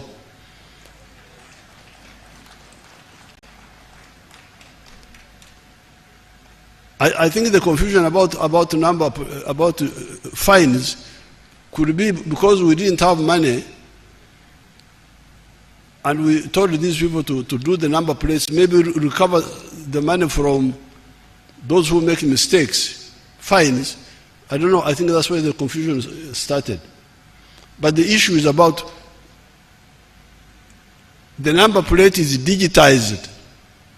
Every vehicle must have a digital number plate, traceable by the central machinery, central command, to know which pikipikis were in this area at this time, which cars were in this area. Because these number plates which are put on and put off, these are meaningless. This is the whole thing about the digital number plates. It's not about money, fines, what, no. It's about security. That boy now, such a young person killed, they're acting with impunity. This is what I cannot accept. Look at this one. Was killed here in Mkono, I think. Yes, killed. And then we must now go, the cameras, sometimes the cameras also, they cover their faces, it's not easy to know, the number plates are forged. No.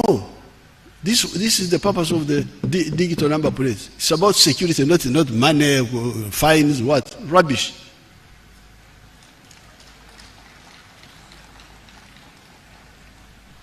Apoyo Matek, Rubanga Tie.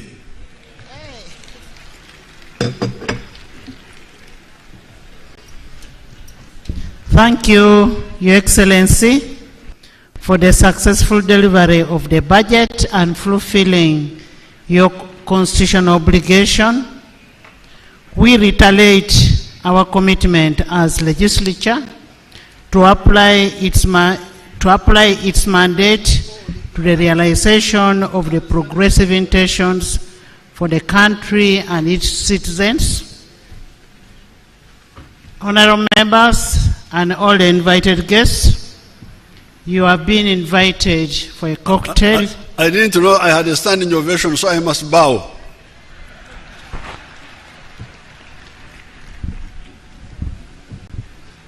You've been invited for a cocktail at Serena by Minister of Finance. Thank you.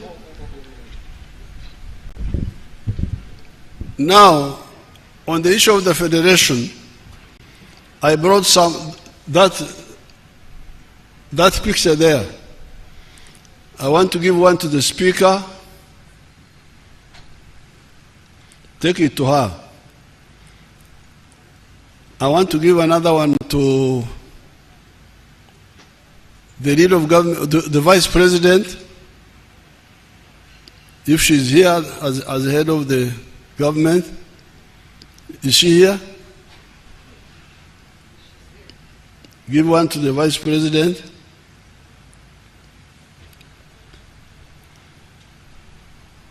Give another one to the chief whip of the NRM.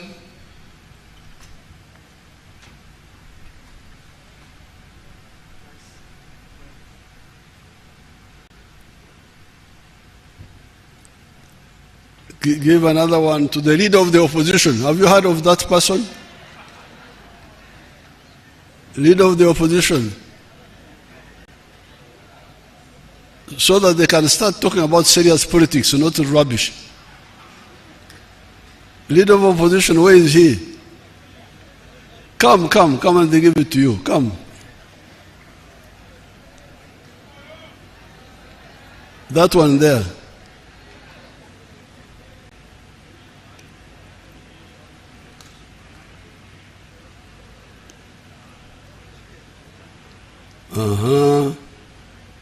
Then who is the other one?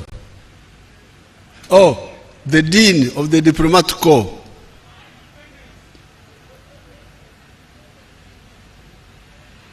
The Dean of the Diplomat Corps. Who is the Dean now?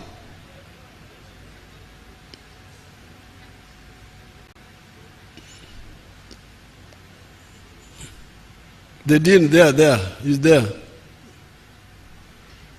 Okay, thank you so much. Thank you. Apoyo Matek. Adjournment. Once again, I want to thank you, Your Excellency. We also want to thank Mama, all the dignitaries, and all the invited guests for gracing this function. May the good Lord bless all of you. Honorable members, the House is adjourned sundown.